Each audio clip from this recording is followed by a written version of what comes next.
এক মহিলা আজুজা, বৃদ্ধা মহিলা ওহুদের দিকে দৌড়াচ্ছে।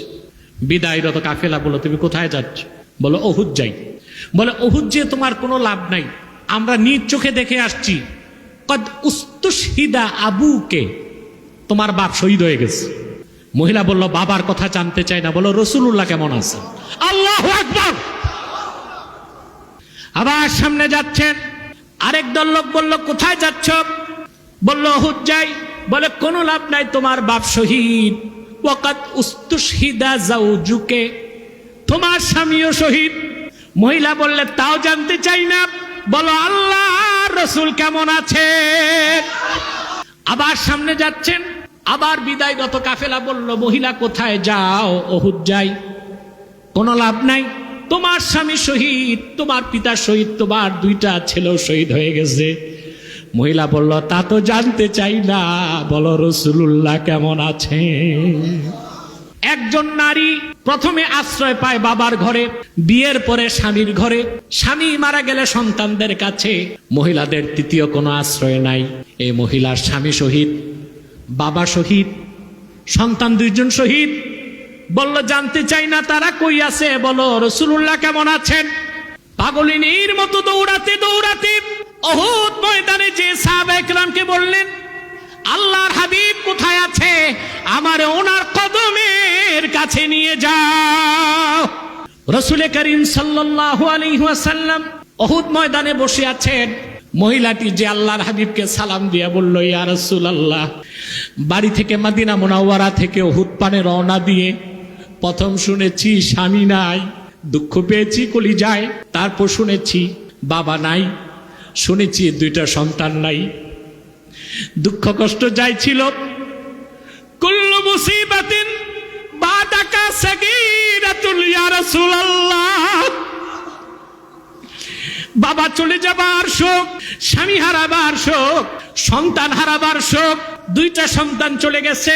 যত দুঃখ বেদনা ছিল কলিজায়, আপনার নূরের চেহারা মোবারক দেখার পরে সব মুসিবত ছোট হয়ে গেছে। আমার আর কিছু দরকার নাই, আপনি আল্লাহর রাসূল সুস্থ আছেন, ভালো আছেন, আমার অন্তর খুশিতে ভরে গেছে। সবার আগে আপনারা দেখবেন পালাতে নেতারা পালাচ্ছে। যারা বলতো খেলা হবে 5 তারিখ, খেলা যখন ফাইনাল হলো কাউরে খুঁজে পাওয়া গেল না বাংলাদেশে। কেউ তো সুটকেস নিয়ে হেলিকপ্টারে পুরান শাড়ি পরে পালাইছে, কেউ দাড়ি চেষে পালাইছে, কেউ লেংটি পরে পালাইছে, আর কেউ বোরখা পরে পালাইছে। তারাই কিনা বলতো খেলা হবে। কি হবে? খেলা যখন ফাইনাল হলো তারা কেউ নাই, আসল খেলা ফাইনাল তো হবে হাসর ময়দানে। নেতারা সব পালাবে, সব। যে নেতারা মানুষকে ইসলামের পথ থেকে দূরে সরিয়েছে, ইসলামের সুমহান আদর্শ থেকে দূরে সরিয়ে সমাজতন্ত্র, সেকুলারিজম, কমিউনিজম, ন্যাশনালিজমের প্রতি মানুষকে ডেকেছে, শিরক আর কুফরের দিকে ডেকেছে, হাসর ময়দানে কর্মীদেরকে ফালায়া নেতাগুলো পালাবে। তখন কর্মীরা সব খুঁজতে থাকবে নেতাগুলো কই যায়, খুঁজে পাবে। কর্মী ফেলে নেতা সব পালাবে, নেতা সব পালাবে। আল্লাহ রাব্বুল আলামিন কোরআন কারীমে সে কথাটিও বলে দিয়েছেন যে হাসর ময়দান যখন হবে, আযাব যখন মানুষ দেখবে, তখন অনুসারীদের রেখে অনুসরণ যাদের করা হতো ওরা দৌড়াবে। আল্লাহ পাক বলেন ইয তাবাররা'আল্লাযীনা তুবি'উ মিনাল্লাযীনা তাবা'উ ওয়া রাআউল আযাবা ওয়া তাকাত্তা'আত বিহিমুল আসবাব। যখন অনুসরণ যারা করত কর্মী, ওরা নেতাদের থেকে দূরে সরে যাবে, নেতারা তাদের রেখে পালাবে, আর নেতাদের সাথে কর্মীদের সকল সম্পর্ক ছিন্ন হয়ে যাবে। তাহলে নেতা কর্মীর পরিচয় দিবে না, কর্মী নেতার পরিচয়। আল্লাহ তাআলা জান্নাতুল ফেরদাউসে তার হাবিবকে 1000 নূরের প্রাসাদ দিবেন। তারপর ডাক দিয়ে বলবেন রাদিতা ইয়া মুহাম্মদ, হাবিব রাজি কি হয়েছেন? আল্লাহর হাবিব বলবেন আল্লাহ তাআলা আমার রক্ত ঝরাক দিন ইসলামের কালেমা বিশ্বাস করেছে এমন অনেক উম্মত আমার এখনো তোমার জাহান্নামে আছে, ওরা যতক্ষণ নাজাত না পায় আমি রাসূল কেমন করে রাজি হব? রাসূলুল্লাহর শাফাআতের কারণে প্রত্যেক সেই উম্মত যাদের অন্তরে ঈমান আছে, শিরক কুফর করে নাই, তাদের প্রত্যেককে আল্লাহ তাআলা জান্নাত দিয়ে দিবেন। রাসূলুল্লাহ ডেকে বলবেন, মালিক রাদিতু, রাজি হয়ে গেছি, আমার ইমানদার একজন উম্মত তোমার জাহান্নামে নাই। এটা হবে কারাবাত। এটা কি? আসবাবুল মুহাব্বাতি আরবাআ। মুহাব্বতের কারণ কয়টা? জামাল, কামাল, ইহসান, কারাবাত। এই চারটা ১৫০০ বছর আগে আল্লাহর হাবিব মুহাম্মদ সাল্লাল্লাহু আলাইহি ওয়াসাল্লামের হকে আল্লাহ সবচেয়ে বেশি রেখেছিলেন। এই জন্য ১৫০০ বছর আগে সাহাবায়ে কেরাম আল্লাহর হাবিব মুহাম্মদ সাল্লাল্লাহু আলাইহি ওয়াসাল্লামকে জীবনের চেয়ে বেশি ভালোবাসতেন। ১৫০০ বছর পরে আল্লাহর হাবিব মুহাম্মদ সাল্লাল্লাহু আলাইহি ওয়াসাল্লামকে না দেখে আমরাও জীবনের চেয়ে বেশি ভালোবাসি।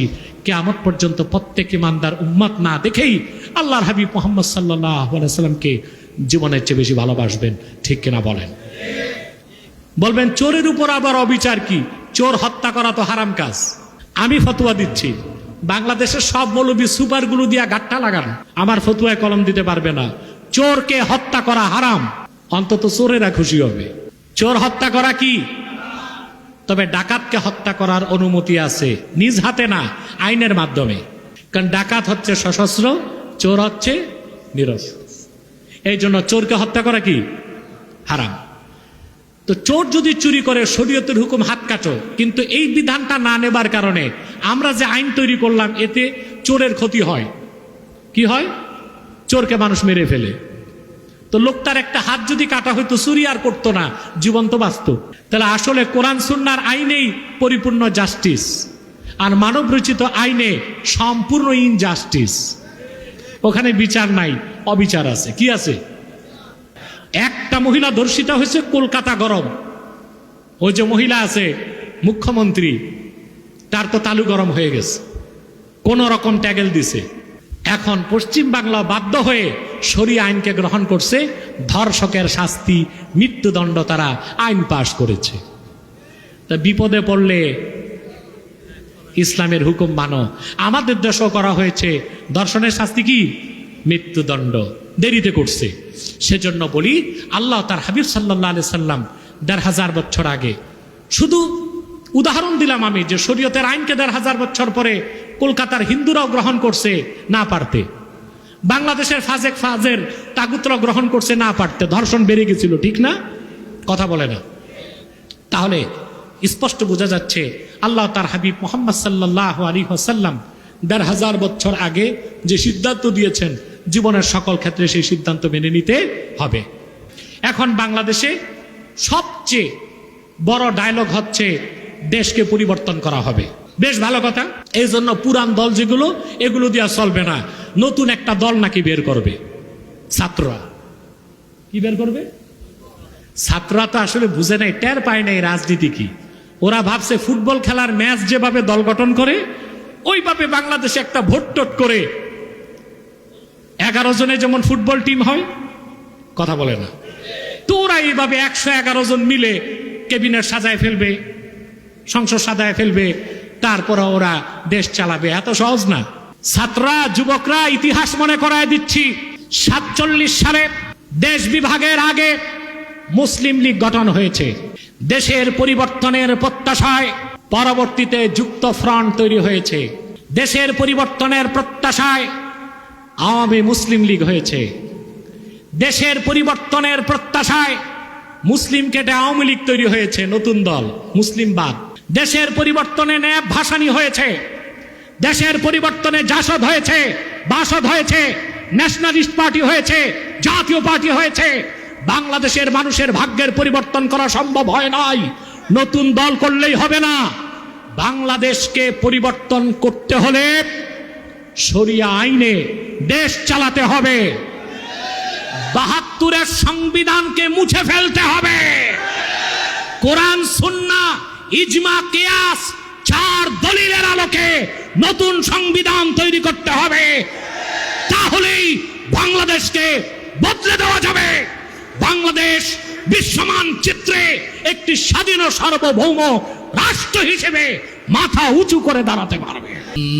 সাইয়্যিদানা ওয়া হাবিবানা ওয়া মাওলানা মুহাম্মাদান আবদুল্লাহি ওয়া রাসূলুহু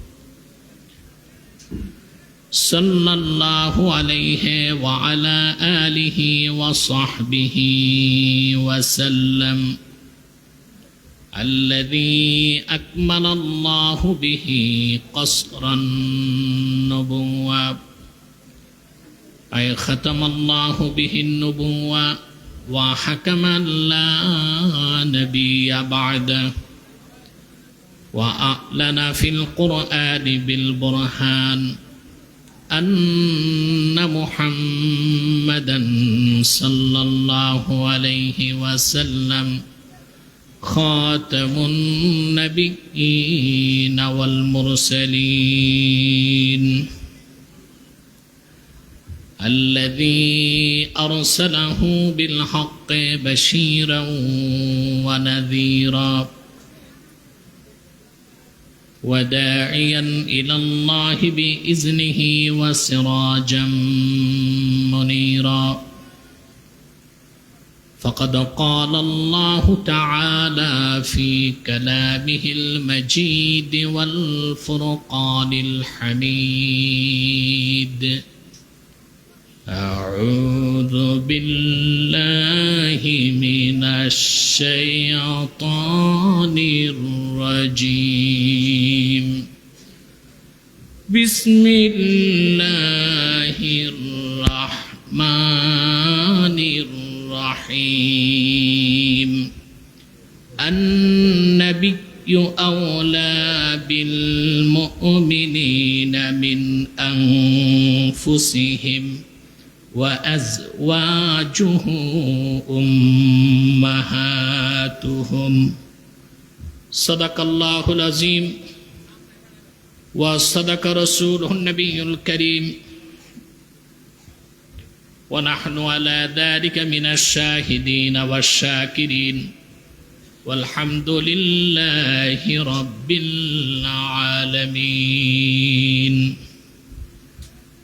إن الله وملائكته يصلون على النبي يا أيها الذين آمنوا صلوا عليه وسلموا تسليما اللهم صل على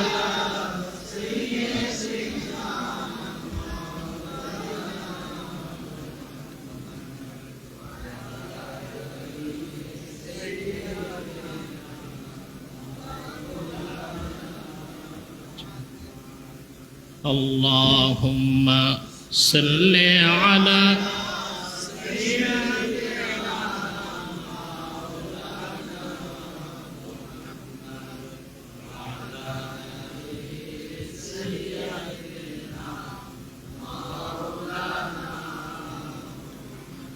فهو الذي تم معناه وصورته ثم اصطفاه حبيبا بارئ النسم اللهم صل على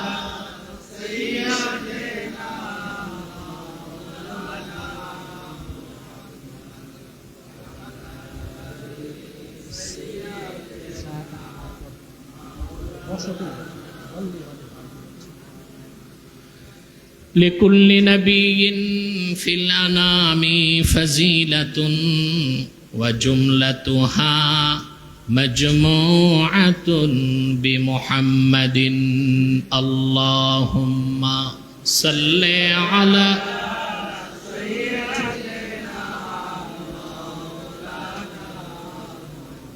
وعلى آل سيدنا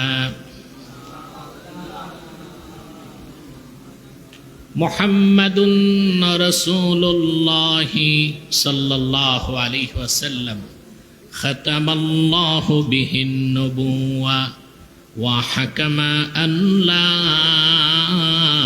نبي بعده بلاغ العلا بكماله كشف الدجى بجماله حسنت جميع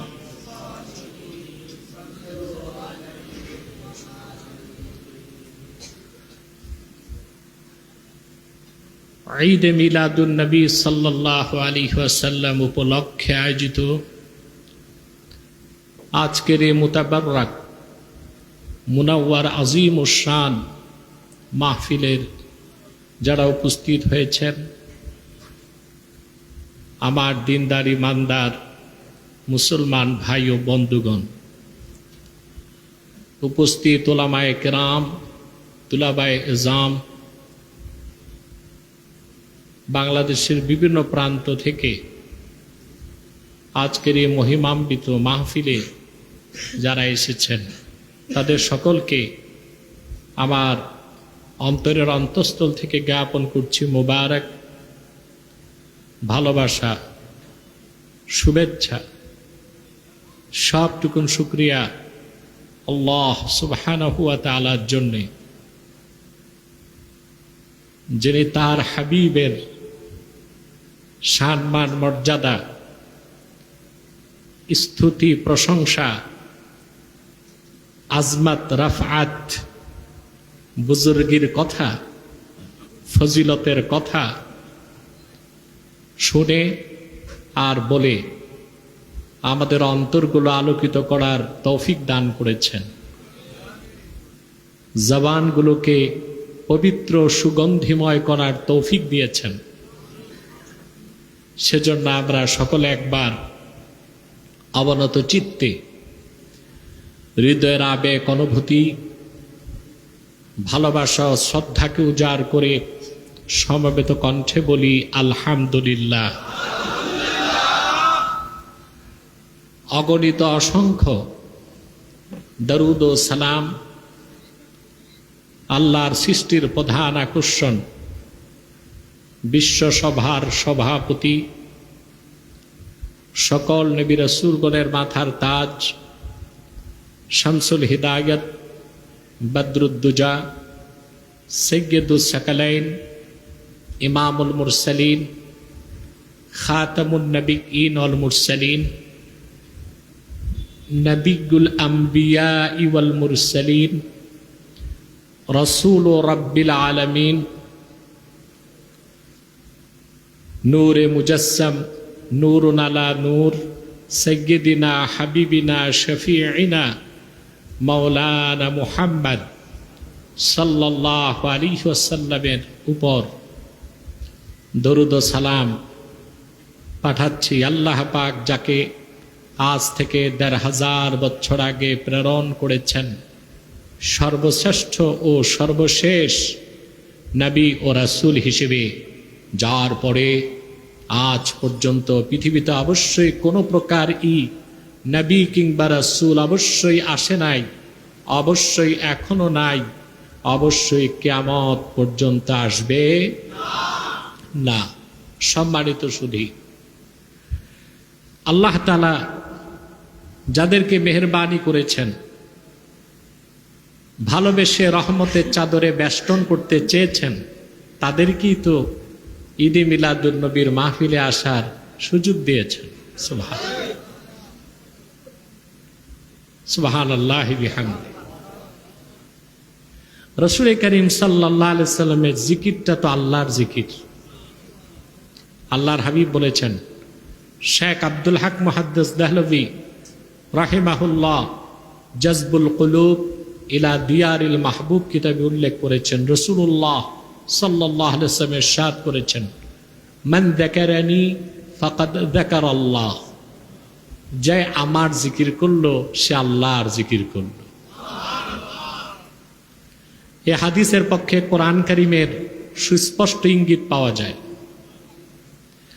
আল্লাহ তার হাবিবের আজমতের কথা, মাহাত্ম্যের কথা, বরত্বের কথা, আরশচুম্বী মর্যাদার কথা বলতে যে বলেছেন, ওয়া রাফা'না লাকা যিকরাক, প্রিয় হাবিব মুহাম্মদ সাল্লাল্লাহু আলাইহি ওয়াসাল্লাম, আপনার জিকিরকে আমি বুলন্দ করেছি, সমুন্নত করেছি, উচ্চকিত করেছি, সব কিছুর উপরই স্থান দিয়েছি, যেখানে আমার নাম সাথে আপনার নাম। সুবহানাল্লাহ। পুরুষোচিত কণ্ঠে বলি সুবহানাল্লাহ, সমবেত কণ্ঠে বলি সুবহানাল্লাহ।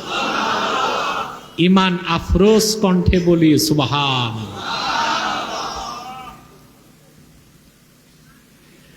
রাসূল করিম সাল্লাল্লাহু আলাইহি সাল্লাম ১৫০০ বছর আগে মক্কাতুল মুকাররমায় হযরত আমিনার ঘরে তাশরীফ নিয়ে এসেছেন রবিউল আউয়ালের ১২ তারিখ। যেদিন রাসূল করিম সাল্লাল্লাহু আলাইহি ওয়াসাল্লাম তাশরীফ নিয়ে এসেছেন রবিউল আউয়ালের ১২ তারিখ সুবহে সাদিকের সময় ছিল, রাতের শেষ সময়। সে রাতটিকে বলা হয় লাইলাতু মাউলিদিল মুস্তাফা। মুহাম্মদ মুস্তাফা সাল্লাল্লাহু আলাইহি ওয়াসাল্লামের আগমনের রাত। খতিবে কাসতালানি মাওয়াহিবুল লাদুনিয়াতে উল্লেখ করেছেন, আরো অনেক মুহাদ্দিস বলেছেন ইন্না লাইলাতা মাউলিদিল মুস্তাফা আফজালু মিন লাইলাতিল কদর। আল্লাহর কাছে লাইলাতুল কদর থেকেও লক্ষ গুণ বেশি দামি আল্লাহর কাছে লাইলাতু মাউলিদিল মুস্তাফা। সেজন্যেই লাইলাতুল কদরের কারণে রমাদানুল মুবারক শ্রেষ্ঠত্ব লাভ করেছে, মর্যাদাপূর্ণ মাস হয়েছে, গুনাহ মাফের মাস হয়েছে, কোরআনের মৌসুম হবার সৌভাগ্য লাভ করেছে রমজান। আর লাইলাতু মাউলিদিল মুস্তাফার কারণে রবিউল আউয়ালকে আল্লাহ তাআলা সর্বশ্রেষ্ঠত্ব দান করেছেন। আল্লাহর হাবিবের ইশক মহব্বত দিয়ে অন্তর ভরপুর করার মাস আল্লাহ রবিউল আউয়ালকে নির্ধারণ করে দিয়েছেন। সিরাতুন নবীর ব্যানারেও এই মাসে রাসূলুল্লাহর আলোচনা হবে, আবার মিলাদুন নবীর ব্যানারেও রাসূলুল্লাহর আলোচনা হবে। কারণ আমরা বলি সিরাত যার মিলাদ তার, মিলাদ যার সিরাত তার। ঠিক কিনা বলে? এখন আমি মূল আলোচনার দিকে চলে যাচ্ছি। আল্লাহ তাআলা সৃষ্টিকুলের মধ্যে শ্রেষ্ঠত্ব দিয়েছেন মানুষকে, মানব জাতিকে। মানুষের চেয়ে সুন্দর কোনো সৃষ্টি তিনি বানান নাই, মানুষের চেয়ে প্রিয় কোনো সৃষ্টিও তিনি বানান নাই, মানুষের চেয়ে জ্ঞানী কোনো সৃষ্টি বানান নাই। কোরআন কারিমে তিনি বলেছেন وَلَقَدْ كَرَّمْنَا بَنِي آدَمَ وَحَمَلْنَاهُمْ فِي الْبَرِّ وَالْبَحْرِ وَرَزَقْنَاهُمْ مِنَ الطَّيِّبَاتِ। আমি মানব জাতিকে, আদম সন্তানদেরকে সৃষ্টি জগতের মধ্যে সম্মানিত করেছি, জল এবং স্থলে তাদের কর্তৃত্বশীল করেছি, আর এই ভূপৃষ্ঠের সবচেয়ে মূল্যবান দামি জিনিসগুলোকে তাদের জন্য রিজিক বানায় দিয়েছি।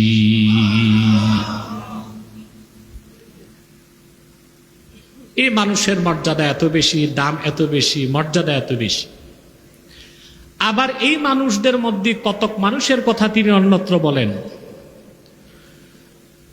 উলাইকা কাল আনআমি বাল হুম আদাল উলাইকা হুমুল গাফিলুন।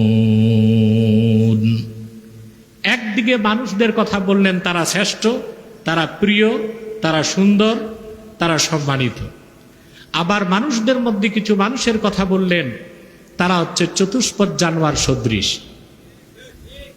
চতুষ্পদ জানোয়ার চিনেন তো? গরু, ছাগল, ভেড়া, বকরি, আরো খারাপ আছে, ওগুলো আর নাই বললাম।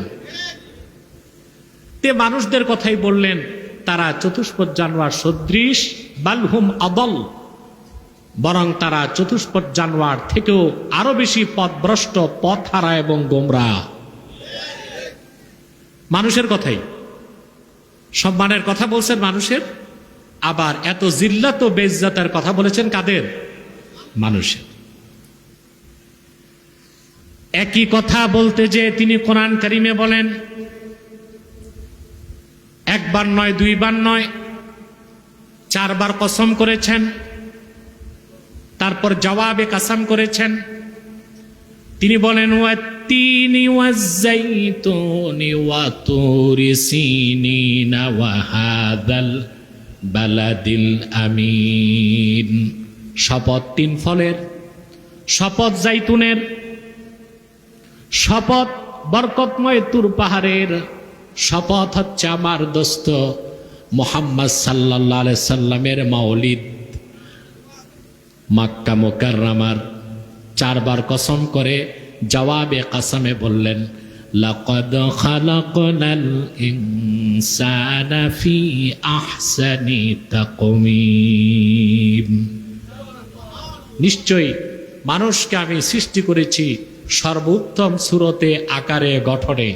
ঠিক তারপর আবার বললেন তুম্মা রাদাদনাহু আসফালা সাফিলিন, অতঃপর তাকে আমি নিকৃষ্ট থেকে নিকৃষ্ট স্তরে টেনে আনি।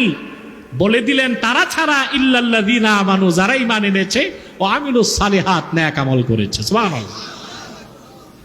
একদিকে তিনি মানব জাতির শ্রেষ্ঠত্বের কথা বললেন, আবার সেই মানুষদের মধ্যে নিকৃষ্টদের কথাও বললেন। ঠিক কিনা? কথা বুঝতেছেন? এখন এই যে মানুষ, কে উত্তম, কে অধম, কে উৎকৃষ্ট, কে নিকৃষ্ট, তা নির্ধারণ সুরত দিয়ে হয় না, তা নির্ধারণ হয় অন্তর দিয়ে, যাকে আরবিতে বলা হয় কলব। কি বলা হয়? কলব। এই কলব হচ্ছে, এটি আসল জিনিস। এটার অবস্থান মানুষের বাম বুকের 2 আঙ্গুল নিচে। এত স্ট্রেঞ্জ ক্রিয়েশন, এটা অত্যাশ্চর্য সৃষ্টি আল্লাহ তাআলার কলব। বিজ্ঞান এখনো তার আগাগোড়া খুঁজে পায় নাই। যতটুকু বলছে তা তো অনেকটাই তাদের অনুমান। নতুন থেকে নতুন গবেষণা করছে তারা, আর বিজ্ঞানের দিগন্ত থেকে দিগন্ত উন্মোচন করছে। আল্লাহর কত আশ্চর্য সৃষ্টি অন্তরটা, এটা তারা বুঝে উঠতে পারে না। ওরা এই জবাবটা এখনো দিতে পারে নাই যে সব কিছু চলার পিছনে একটা কারণ আছে। আপনার মাথা কাজ করে, ওখানে রক্ত পৌঁছে, চোখ কাজ করে, রক্ত পৌঁছে, কথা বলতে পারেন, জিহ্বাতে রক্ত আছে, ঠিক না? কিন্তু আপনার হৃৎপিণ্ড কাজ করে কেন? ওখানে ফুয়েল কি, ওখানে এনার্জি কি? ওরা একটা গোজামিল দিয়েছে যে এটা পেশি 2 প্রকার, একটা ঐচ্ছিক আর একটা অনৈচ্ছিক, একটা ইচ্ছায় চলে আর একটা অনিচ্ছায় চলে। এজন্য তারা বলতে চাচ্ছে এটা পেশিগত একটা কারণ। এটা কোনো জবাব না, এটা হালকা পাতলা চলে না।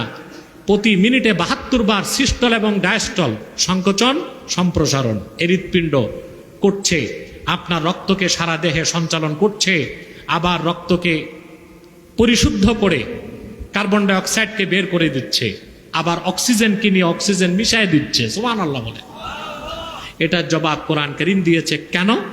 অন্তর চলে কি দিয়ে? আল্লাহ বলেছেন ওয়াসআলুনাকা আনির রূহ কুলির রূহ মিন আমরি রাব্বি ওয়ামা উতিতুম মিনাল ইলমি ইল্লা কলিলা। প্রিয় হাবিব মুহাম্মদ সাল্লাল্লাহু আলাইহি সাল্লাম, ওরা আপনাকে প্রশ্ন করে রূহ কি? বিজ্ঞান কিন্তু এখনো রূহ খুঁজে। আরে কথা বলেন।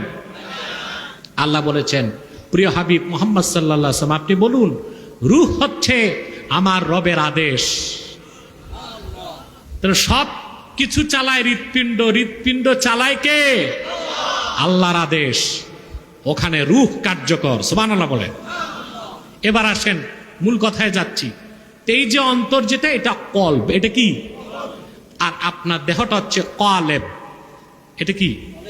একটা কলব আর একটা হচ্ছে কলেব। কলব যখন পবিত্র হয়ে যায়, কলেব পবিত্র হয়ে যায়, লোকটা মুমিন হয়ে যায়, তার দাম বেড়ে যায়, তার মর্যাদা বেড়ে যায়, তার শ্রেষ্ঠত্ব বেড়ে যায়। আর এই কলব যখন শিরক কিংবা কুফরের কারণে নাপাক হয়ে যায়, কলেবটাও নাপাক হয়ে যায়, মানুষটাও নাপাক বলে বিবেচিত হয়, তার কোনো দাম থাকে না, তার কোনো মূল্য থাকে না, তার কোনো মর্যাদা থাকে না। ওই রকম নাপাক হৃদয়ের অধিকারী মানুষ আমার আল্লাহ রাব্বুল আলামিনের কাছে চতুষ্পদ জানোয়ারের চেয়ে আরো বেশি নিকৃষ্ট, ঠিক কিনা বলেন? তাহলে মূল হচ্ছে কি? কলব। সুবহানাল্লাহ। এই কলবে যখন ঈমান ঢুকবে, কলেব আপনি পবিত্র। আর এই কলবে যখন ঈমান থাকবে না, আপনাকে দেখতে যত সুন্দর লাগুক আপনি নাপাক। আপনি কি? যেমন সুবহানাল্লাহি বিহামদি, রাসূল করিম সাল্লাল্লাহু আলাইহি ওয়াসাল্লাম ইরশাদ করেছেন, হাদিসটি বুখারী শরীফে আছে। আল্লাহর হাবিব বলেছেন, সুবহানাল্লাহ ইন্নাল মুমিনা লা ইয়ানজুস হাইয়ান ওয়ালা মাইয়াতা। আমার ঈমানদার উম্মত কখনো নাপাক হয় না, জীবিত থাকলেও সে পবিত্র, মৃত্যুর পরও সে পবিত্র। বলেন সুবহানাল্লাহ। মুমিন কখনো নাপাক হয় না, এটা হইতে পারে না, কারণ তার অন্তর যতক্ষণ পবিত্র মুমিন ততক্ষণ। আর কাফেরের অন্তর কি? অপবিত্র। এজন্য কাফের কি?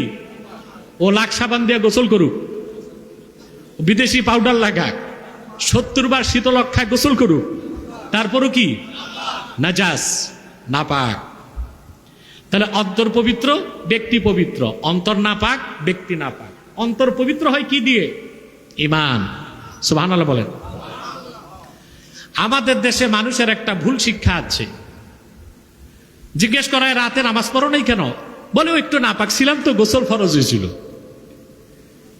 তা আল্লাহ তাআলা বিয়ে শাদী দিয়েছেন নাপাক হইতে নাকি? কথা বলে। তা আপনি যদি আপনার স্ত্রীর কাছে যান, বীর্যপাত হয়, তাতে আপনি নাপাক হয়ে যাবেন? আপনি জুনুব হবেন। জুনুব কি হবেন? এটা মনে রাখবেন মাসালা। আপনি যদি আপনার স্ত্রীর কাছে বারবার যান, যতবার যান, আপনি একবারও নাপাক হবেন না। যতবার যাবেন গোসল ফরজ হবে, আপনাকে নাপাক বলা হবে না, আপনাকে বলা হবে জুনুব। আম্মাল জুনুব আল্লাযী ইয়াজিবু আলাইহিল গুসলুল জানাবাহ, যার উপর ফরজ গোসল ওয়াজিব হয়, আবশ্যক হয়, ওই ব্যক্তিকে বলা হয় জুনুব। রাসূলুল্লাহর উম্মত মুমিন জীবিত থাকলেও পবিত্র, মৃত্যুর পরও পবিত্র। আর যার ঈমান নাই, ও জিন্দা থাকলেও নাপাক, মরার পরও নাপাক। তাহলে এই যে মানুষের শ্রেষ্ঠত্ব আর মানুষের নিকৃষ্টতা, এটা নির্ধারণ করবে কে? কলব। কে? এই কলবের ভিতরে যে ঈমান, এই ঈমানকে চূড়ান্ত পর্যায়ে পৌঁছে দেবার জন্য আরেকটা বিষয় আছে, যে যা ঈমানের অন্যতম অংশ, সেটা হচ্ছে আল্লাহর হাবিব মুহাম্মদ সাল্লাল্লাহু আলাইহি ওয়াসাল্লামের মাহাব্বত, ভালোবাসা। সুবহানাল্লাহ বলেন। কলব, আরবিতে কলব কেন বলা হয়? ইমাম বদরুদ্দিন আইনি লেখেন, সুম্মিয়াল কলবু কলবান লিতাকাল্লুবিহি। মানুষের কলব এক জায়গায় থাকে না, এটা দৌড়াদৌড়ি করে। কি করে? মনটা এদিক আসে, আবার ওদিক যায়, আবার ওই দিক যায়, এই যে ঘোরাঘুরি করে, এই জন্য কলবকে কি বলা হয়? কলব। কিন্তু এখানে এই অন্তরে যখন আল্লাহ তার হাবিব মুহাম্মদ সাল্লাল্লাহু আলাইহি ওয়াসাল্লামের ভালোবাসা সর্বোচ্চ পর্যায়ে পৌঁছবে, আপনার ঈমানটা সর্বোচ্চ পর্যায়ে পৌঁছে যাবে, আপনি শ্রেষ্ঠ মুমিন হিসেবে শ্রেষ্ঠ মানুষদের কাতারে শামিল হয়ে যাবেন। বলেন সুবহানাল্লাহ। এই যে মাহাব্বাত, এই যে ভালোবাসা, এটার দৃষ্টিকোণ থেকে মানুষের আবার প্রকার আছে। 3 প্রকার মানুষ। কয় প্রকার?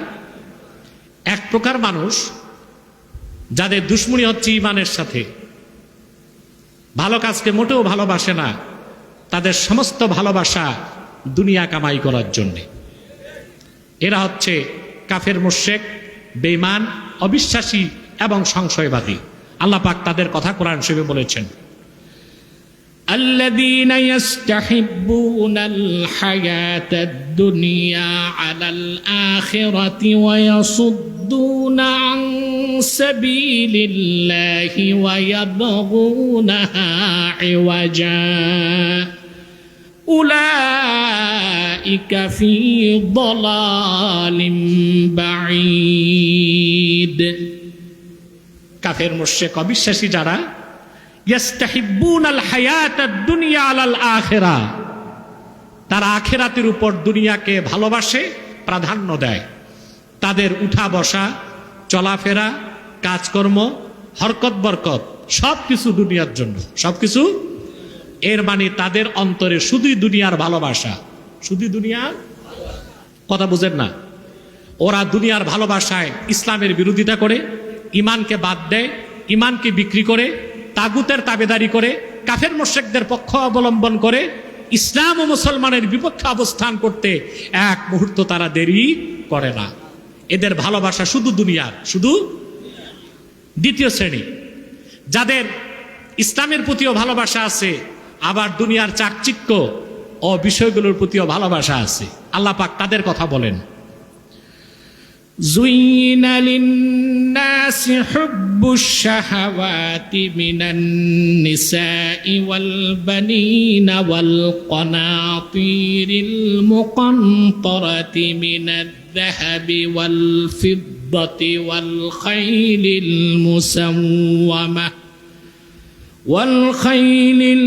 المسومة والأنعام والحرث ذلك متاع الحياة الدنيا والله عنده حسن المآب।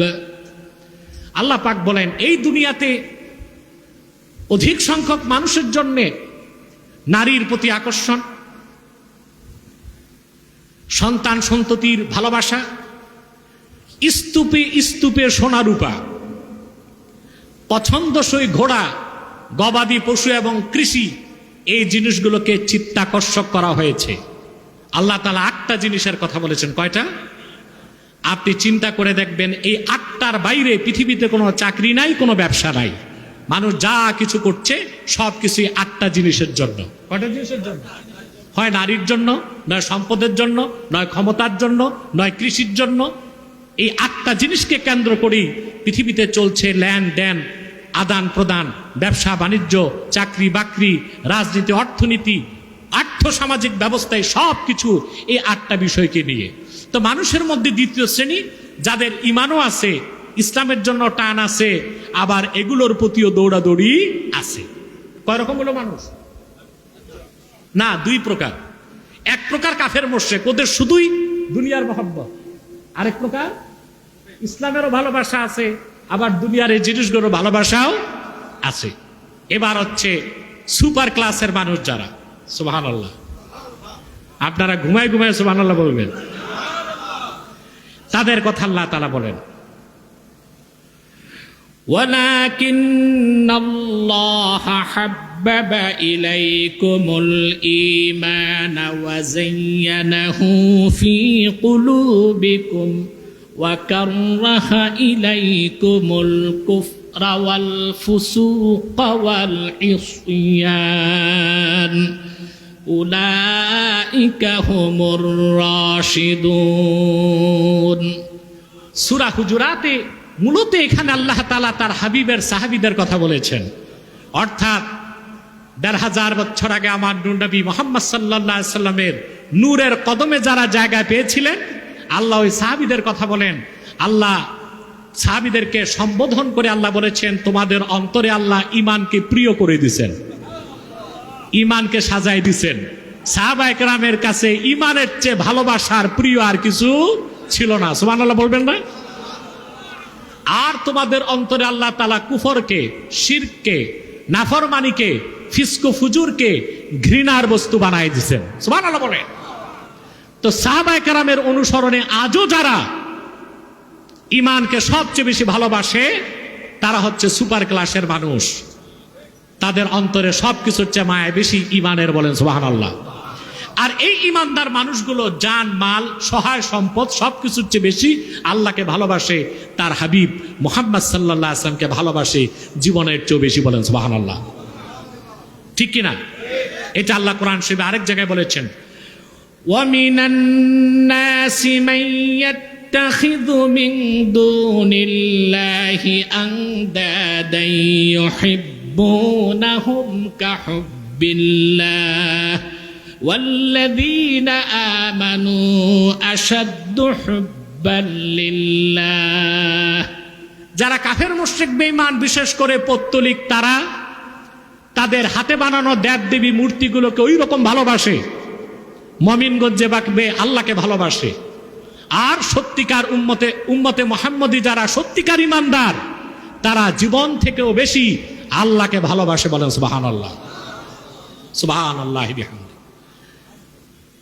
পৌত্তলিকরা যেভাবে মূর্তিকে ভালোবাসে যতটুক, মুসলমানেরা মূর্তিকে ঘৃণা করে ততটুক। কিন্তু আজ কেন যেন দেশে পরিবর্তনের হাওয়া লেগেছে। বলা হয় ইনকিলাব জিন্দাবাদ। ইনকিলাব মানে পরিবর্তন। পরিবর্তন করতে যে আমার দেশের কিছু ইসলামপন্থীরাও পরিবর্তিত হয়ে যাচ্ছে। ওনারা এখন মূর্তি পাহারা দেবার দায়িত্ব নিয়েছে। আবার বলে যত পারেন মূর্তি বানান, আমরা পাহারা দিব। তাইলে আলেম ওলামার কাজ এখন হয়ে গেছে মূর্তি পাহারা দেওয়া, ইমামতি বাদ দিয়া, মৌলবিগিরি বাদ দিয়া, মসজিদ পাহারা না দিয়া এখন পাহারা দিবে কি? মূর্তি পাহারা দিবে। কি পরিবর্তনটাই না লাগছে এখন আমাদের গায়ে। তাহলে ইব্রাহিম আলাইহিস সালামকে জাতির পিতা মানেন কোন অর্থে? ইব্রাহিম আলাইহিস সালামের ঘটনা কোরআন শরীফে পড়েন নাই? আপনাকে মৌলবী হবার সার্টিফিকেট কে দিয়েছে? কি আদর্শ ছিল ইব্রাহিম আলাইহিস সালামের? পৌত্তলিক জাতিকে বুঝাতে তিনি যখন ব্যর্থ হলেন, তিনি বললেন ওয়াতাল্লাহি লাআকিদান্না আসনামাকুম বা'দা আন তুওয়াল্লু মুদবিরিন। হে জাতি, আমার বুঝ মানলা না, এই হাতে দিয়া মূর্তিগুলো বানায় খোদা মনে করে সাজদা করো, ঠিক আছে, তোমরা ফিরে যাওয়ার পর আল্লাহর কসম আমি মূর্তিগুলোর ব্যাপারে চূড়ান্ত সিদ্ধান্ত নিচ্ছি। তারপর ইব্রাহিম আলাইহিস সালাম মূর্তিগুলো পাহারা দিয়েছেন। কি করছেন? সামনের আয়াতে আল্লাহ বলছেন ফাজআলাহুম জুযাদান ইল্লা কাবীরান লাহুম লাআল্লাহুম ইলাইহি ইয়ারজিউন। মূর্তিগুলোকে তিনি টুকরা টুকরা করে মাটির সাথে মিশিয়ে দিয়েছেন। অতএব ইব্রাহিম আলাইহিস সালামের সন্তান দাবিদার যারা, তারা হিন্দু বৌদ্ধ খ্রিস্টানদেরকে মানবিক সাহায্য করবে, জানমালের নিরাপত্তা দিবে, কিন্তু মূর্তি পাহারা দেওয়া মুসলমানের কাজ না, এইটা পৌত্তলিকের কাজ।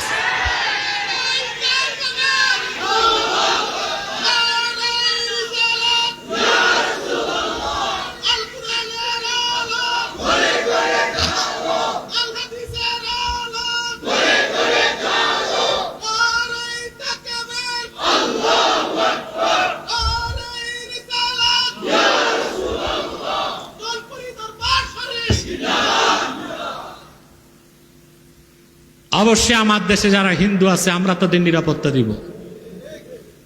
কেন দিব না? আমরা তো আশরাফুল মাখলুকাত, রাহমাতুল্লিল আলামিন আমাদের এই আদর্শই শিক্ষা দিয়েছেন।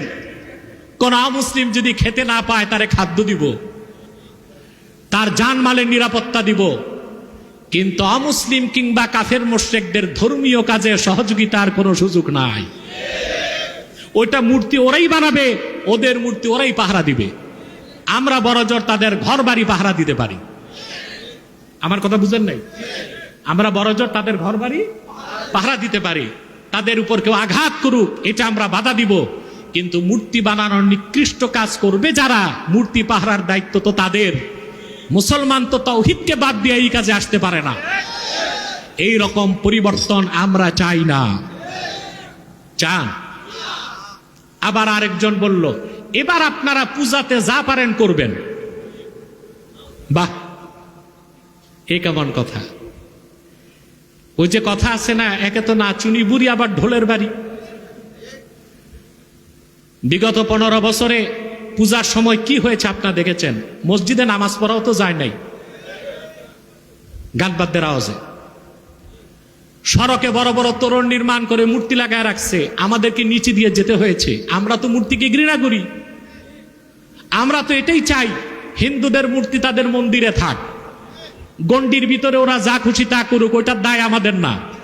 কিন্তু তোরণ নির্মাণ করে যদি মূর্তি আর প্রতিমার ছবি আমাদের মাথার উপর টাঙ্গানো হয়, তা তো আমাদের অনুভূতিতে আঘাত করে, আমাদের অনুভূতিতে আঘাত করে। তাদের স্বার্থ রক্ষা করা এটা জাস্টিস নয়, এটা ইনজাস্টিস। তো কেউ একজন বললে এইবার পূজা আর একটু ভালো করে করেন। এই রকম পরিবর্তনে আমরা বিশ্বাসী নই। সামনে কেউ বলবে যত হিন্দু আছে আমাদের দুলাভাই, পূজার সময় এসে দাওয়াত খায়েন। সাবধান মুসলমান, পরিবর্তন করতে করতে আপনারা আপনাদের দিন থেকে বের হয়ে পরিবর্তন হয়ে যান না। সেই পরিবর্তন আপনাদেরকে ধ্বংসের শেষ সীমায় পৌঁছে দিবে। কথাগুলো বুঝতেছেন তো? আল্লাহ তাআলা বলেছেন মানুষের মধ্যে এমন কিছু মানুষ আছে যারা তাদের দেবদেবী আসনাম ও মূর্তিগুলোকে ভালোবাসে ওই রকম মুমিনরা আল্লাহকে যেই রকম ভালোবাসে, আর খাঁটি মুমিনরা আল্লাহকে জীবনের চেয়ে বেশি ভালোবাসে। বলেন সুবহানাল্লাহ। আমার ভাইয়েরা, আল্লাহ রাব্বুল আলামিনকে কখনো ভালোবাসা যায় না তার হাবিবকে না ভালোবেসে। আমি আমার বয়ানের মূল পয়েন্টে চলে এসেছি। সেজন্য আল্লাহ তাআলা কোরআন কারিমে সুস্পষ্ট ঘোষণা করে দিয়েছেন, আন-নাবিয়্যু আওলা বিল মুমিনিনা মিন আনফুসিহিম ওয়া আজওয়াজুহু উম্মাহাতুহুম। সুবহানাল্লাহ। মুমিনদের নিকট আমার নবী মুহাম্মদ সাল্লাল্লাহু আলাইহি ওয়াসাল্লাম তাদের জীবনের চেয়েও অধিক প্রিয়। আর আমার নবী মুহাম্মদ সাল্লাল্লাহু আলাইহি সাল্লামের মহাসম্মানিতা পবিত্রা স্ত্রীগণ হচ্ছেন মুমিনদের জননী মা। রাসূলুল্লাহর মহব্বত ভালোবাসা হতে হবে জীবনের চাইতে অনেক অনেক বেশি। সুবহানাল্লাহি বিহামদি। এই রাসূলুল্লাহর এই মহব্বতটাই হচ্ছে আইনুল ঈমান। মহব্বত যত বাড়বে রাসূলুল্লাহর ঈমান তত বাড়বে। ঈমান যত বাড়বে অন্তর তত পবিত্র হবে। কলব যত পবিত্র হবে, কলেব মানুষ তত পবিত্র হবে। বলেন সুবহানাল্লাহি বিহামদি। আল্লাহর হাবিব মুহাম্মদ সাল্লাল্লাহু আলাইহি সাল্লামের ভালোবাসা আর আল্লাহ রাব্বুল আলামিনের ভালোবাসাই তো ঈমানের দুর্গ। সুবহানাল্লাহ। আল্লাহ তার হাবিবের ভালোবাসা যত বেশি বাড়বে ঈমান তত মজবুত হবে। ঈমান এতটা মজবুত হয়ে যাবে যে মানুষের কাছে মৃত্যুকে সে আলিঙ্গন করবে, ঈমানকে বিসর্জন দিবে না। সহিহ বুখারীতে একটা হাদিস এসেছে, আল্লাহর হাবিব ইরশাদ করেছেন, সালাসুন মান কুন্না ফীহি ওয়াজাদা হালাওয়াতাল ঈমান। তিনটা খাসলত যার মধ্যে সন্নিবেশিত হয়ে যাবে, ঈমানের মধুর স্বাদ সে পেয়ে যাবে। বলেন সুবহানাল্লাহ। আইয়াকুনাল্লাহু ওয়া রাসূলুহু আহাব্বা ইলাইহি মিম্মা সাওয়াহুমা। প্রথম খাসলত হচ্ছে ব্যক্তির কাছে আল্লাহ ও তার রাসূল মুহাম্মদ সাল্লাল্লাহু আলাইহি সাল্লাম সব কিছুর চেয়ে অধিক প্রিয় হয়ে যাবে। সুবহানাল্লাহ বলেন। ওয়া আইয়ুহিব্বাল মারআ লা ইউহিব্বুহু ইল্লা লিল্লাহ। দ্বিতীয় খাসলত, ব্যক্তি কাউকে ভালোবাসবে আল্লাহর ভালোবাসার কারণে, তার মানে দুশ্মনী রাখবে কারো সাথে আল্লাহর দুশ্মনির কারণে। আল হুব্বু ফিল্লাহ ওয়াল বুগযু ফিল্লাহ। কাউকে ভালোবাসবো কার জন্যে? কারো সাথে দুশ্মনী হবে কার জন্যে? 3 নম্বর খাসলত, ওয়া আইয়াকরাহা আইয়াউদা ফিল কুফরে কামা ইয়াকরাহু আন ইউকযাফা ফিন্নার। অন্য রাওয়ায়াতে এসেছে বাদা ইদ আনকাযাহুল্লাহ, এটা ভিন্ন রাওয়ায়াতে এসেছে। 3 নম্বর খাসলত হচ্ছে ব্যক্তি ঈমান আনার পরে ইমানটা এত বেশি প্রিয় হয়ে যাবে তার কাছে, এই ইমান ছেড়ে দেওয়াটা তার কাছে ওই রকম অপছন্দের হবে, জ্বলন্ত আগুনের মধ্যে তারে হত্যা করার জন্য ছেড়ে দেওয়াটা অপছন্দ যেমন হবে।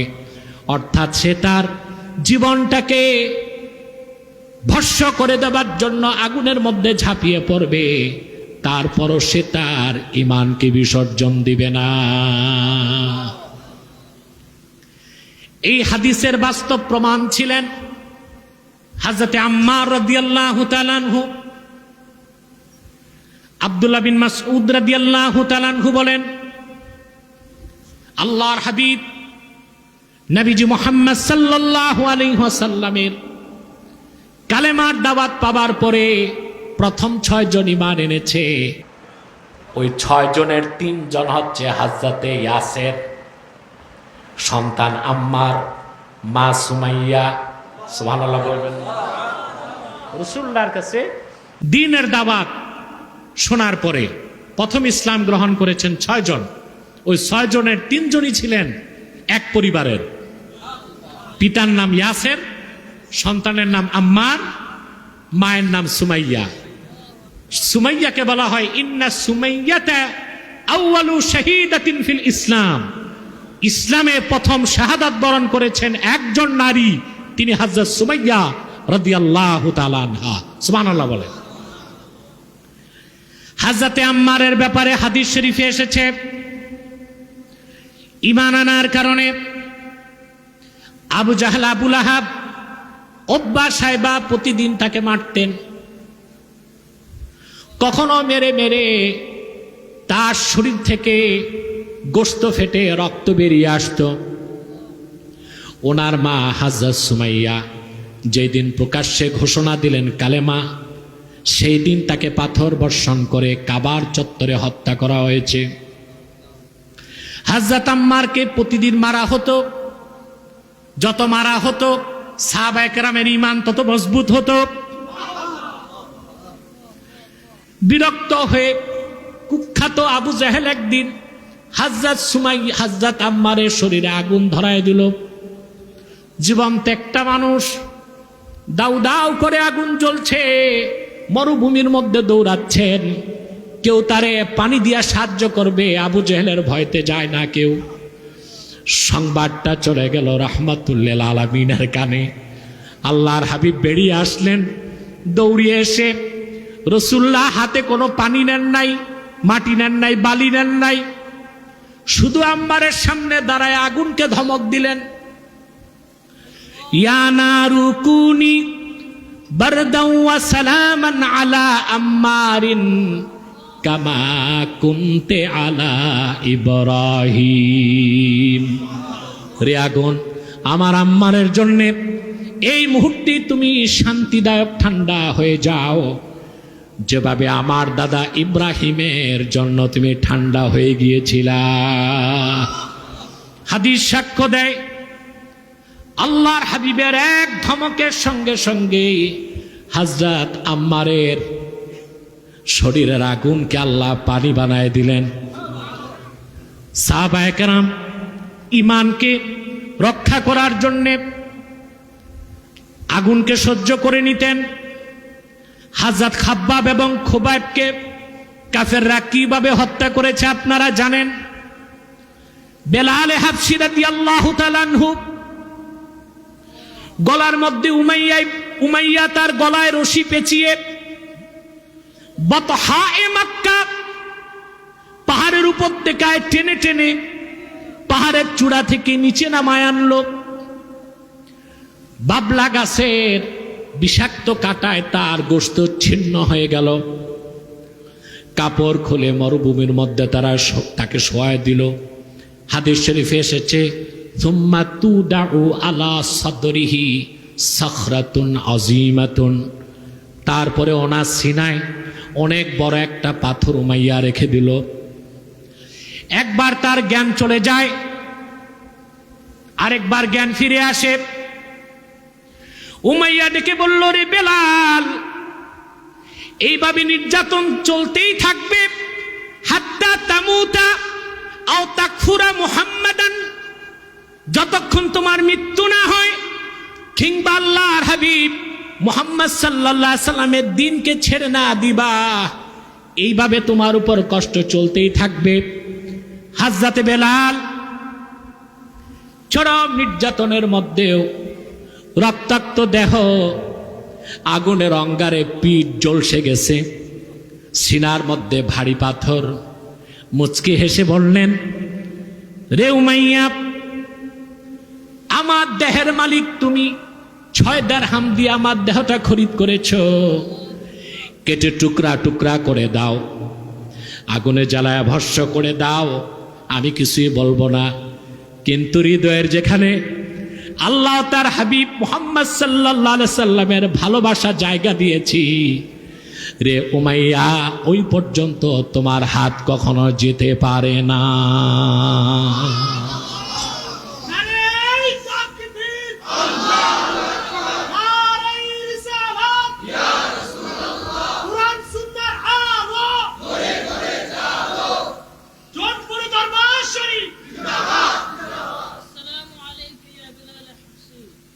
সম্মানিত সুধী, তাহলে সাহাবা একরাম জীবন থেকেও বেশি ভালোবাসতেন আল্লাহকে, আল্লাহর হাবিব মুহাম্মদ সাল্লাল্লাহু আলাইহি ওয়াসাল্লামকে। সেজন্য তাদের কাছে জীবনের চেয়ে বেশি প্রিয় ছিল কি? ঈমান। সুবহানাল্লাহ বলবেন না? রাসূল করিম সাল্লাল্লাহু আলাইহি ওয়াসাল্লামের ভালোবাসায় সাহাবা একরাম জীবন উৎসর্গ করতেন। হাদিস শরীফে একটা দুইটা ঘটনা, উহুদ যুদ্ধ হচ্ছে, রাসূলুল্লাহ সাল্লাল্লাহু আলাইহি ওয়াসাল্লামের জলিলুল কদর সাহাবী হযরত হানজালা, তিনি উহুদ যুদ্ধের সময় তার বিয়ে হয়েছে, রাসূলুল্লাহর কাছ থেকে তিনি রুখসত পেয়েছেন, রাতের যুদ্ধে তিনি আসেন নাই। হঠাৎ তার কানে সংবাদ গেল, উহুদ যুদ্ধে শয়তান এই কথা ছড়াই দিয়েছিল যে আল্লাহর হাবিব শাহাদাত বরণ করছেন। আসলে আল্লাহর হাবিব উহুদ যুদ্ধে আহত হয়েছিলেন।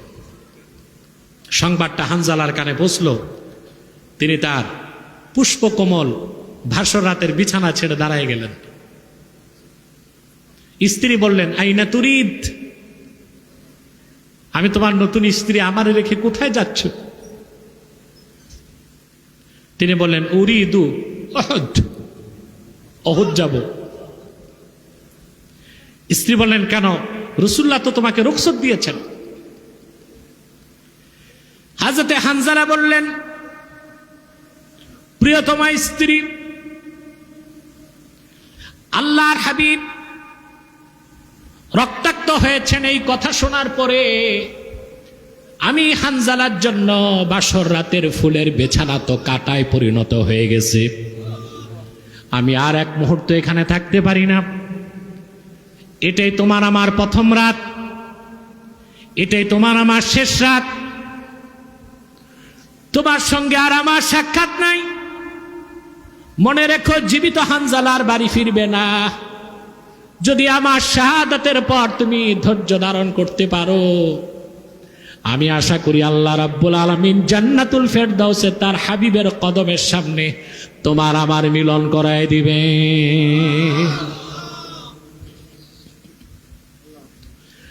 চলে আসলেন হানজালা উহুদ ময়দানে। অসংখ্য কাফেরকে তিনি হত্যা করলেন, চতুর্দিক দিয়া কাফেররা তারে বেষ্টন করে ফেললেন। অসংখ্য তরবারির আঘাতে রক্তাক্ত হয়ে তিনি শহীদ হয়ে গেলেন। উহুদ ময়দানে আল্লাহর হাবিবের 70 জন জলিলুল কদর সাহাবী শাহাদাতের নজরানা পেশ করেছিলেন। রাসূলুল্লাহ হুকুম করলেন, একই কবরে কয়েকজন করে শহীদকে রাখো, শহীদদের কোনো গোসল নাই। সুবহানাল্লাহ। ইতিমধ্যে হানজালার স্ত্রী দৌড়ে আসলেন, চিৎকার করে বলতে লাগলেন, আমার হানজালা কোথায়?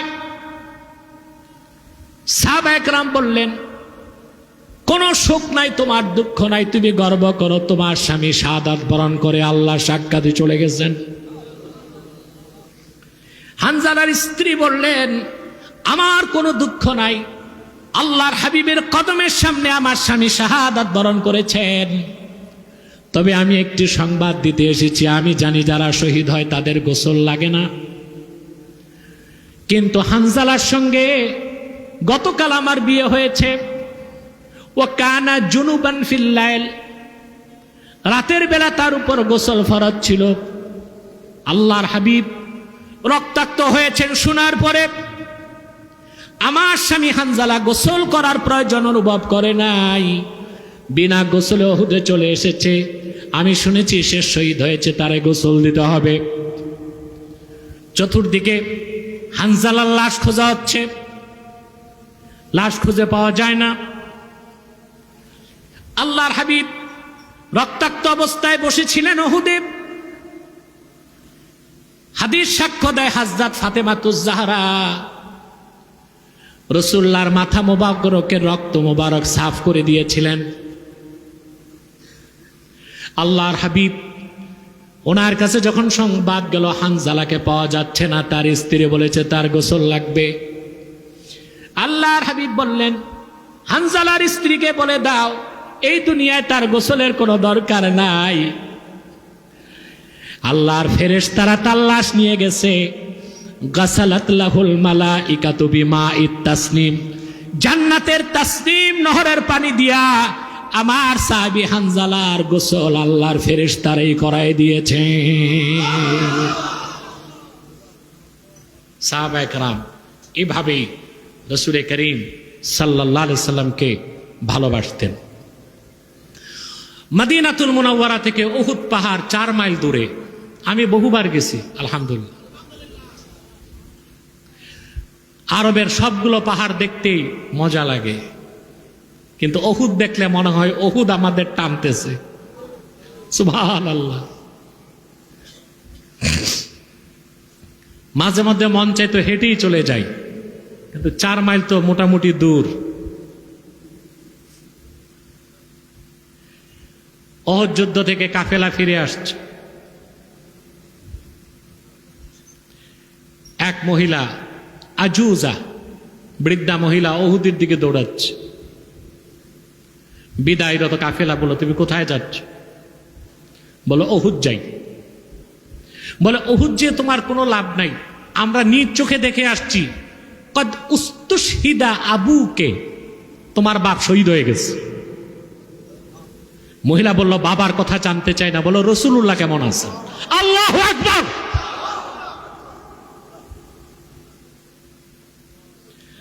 আবার সামনে যাচ্ছেন, আরেক দল লোক বলল কোথায় যাচ্ছ? বলল উহুদ যাই। বলে কোনো লাভ নাই, তোমার বাপ শহীদ। ওয়াকাদ উস্তুশহিদা যাওজুকে, তোমার স্বামীও শহীদ। মহিলা বললে তাও জানতে চাই না, বলো আল্লাহর রাসূল কেমন আছে?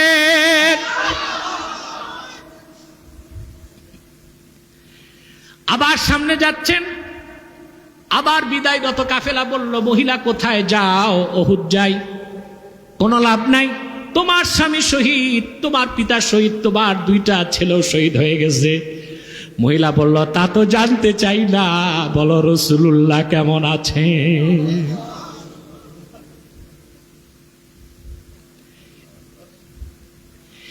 একজন নারী প্রথমে আশ্রয় পায় বাবার ঘরে, বিয়ের পরে স্বামীর ঘরে, স্বামী মারা গেলে সন্তানদের কাছে। মহিলাদের তৃতীয় কোনো আশ্রয় নাই, আছে? এই মহিলার স্বামী শহীদ, বাবা শহীদ, সন্তান 2জন শহীদ। বলল জানতে চাই না তারা কই আছে, বলো রাসূলুল্লাহ কেমন আছেন? পাগলিনীর মতো দৌড়াতে দৌড়াতে উহুদ ময়দানে যে সাহাবায়ে কেরামকে বললেন আল্লাহর হাবিব কোথায় আছে, আমারে ওনার কদমের কাছে নিয়ে যাও। রাসূল করিম সাল্লাল্লাহু আলাইহি ওয়াসাল্লাম উহুদ ময়দানে বসে আছেন। মহিলাটি যে আল্লাহর হাবিবকে সালাম দিয়া বলল ইয়া রাসূলুল্লাহ, বাড়ি থেকে মদিনা মুনাওয়ারা থেকে উহুদ পানে রওনা দিয়ে প্রথম শুনেছি স্বামী নাই, দুঃখ পেয়েছি কলিজায়। তারপর শুনেছি বাবা নাই, শুনেছি দুইটা সন্তান নাই। দুঃখ কষ্ট যাই ছিল, কুল্লু মুসিবাতিন বাদাকা সাগীরাতুল ইয়া রাসূলুল্লাহ। বাবা চলে যাবার শোক, স্বামী হারাবার শোক, সন্তান হারাবার শোক। দুইটা সন্তান চলে গেছে। যত দুঃখ বেদনা ছিল কলিজায়, আপনার নূরের চেহারা মোবারক দেখার পরে সব মুসিবত ছোট হয়ে গেছে। আমার আর কিছু দরকার নাই। আপনি আল্লাহর রাসূল সুস্থ আছেন, ভালো আছেন, আমার অন্তর খুশিতে ভরে গেছে।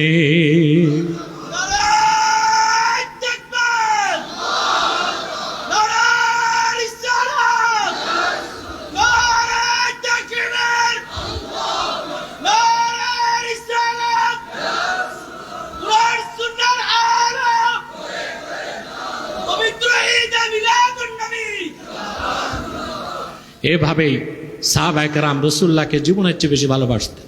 প্রশ্ন হলো কেন মুসা নবীকে তার উম্মত এত ভালোবাসতে পারে নাই? কেন পারছে?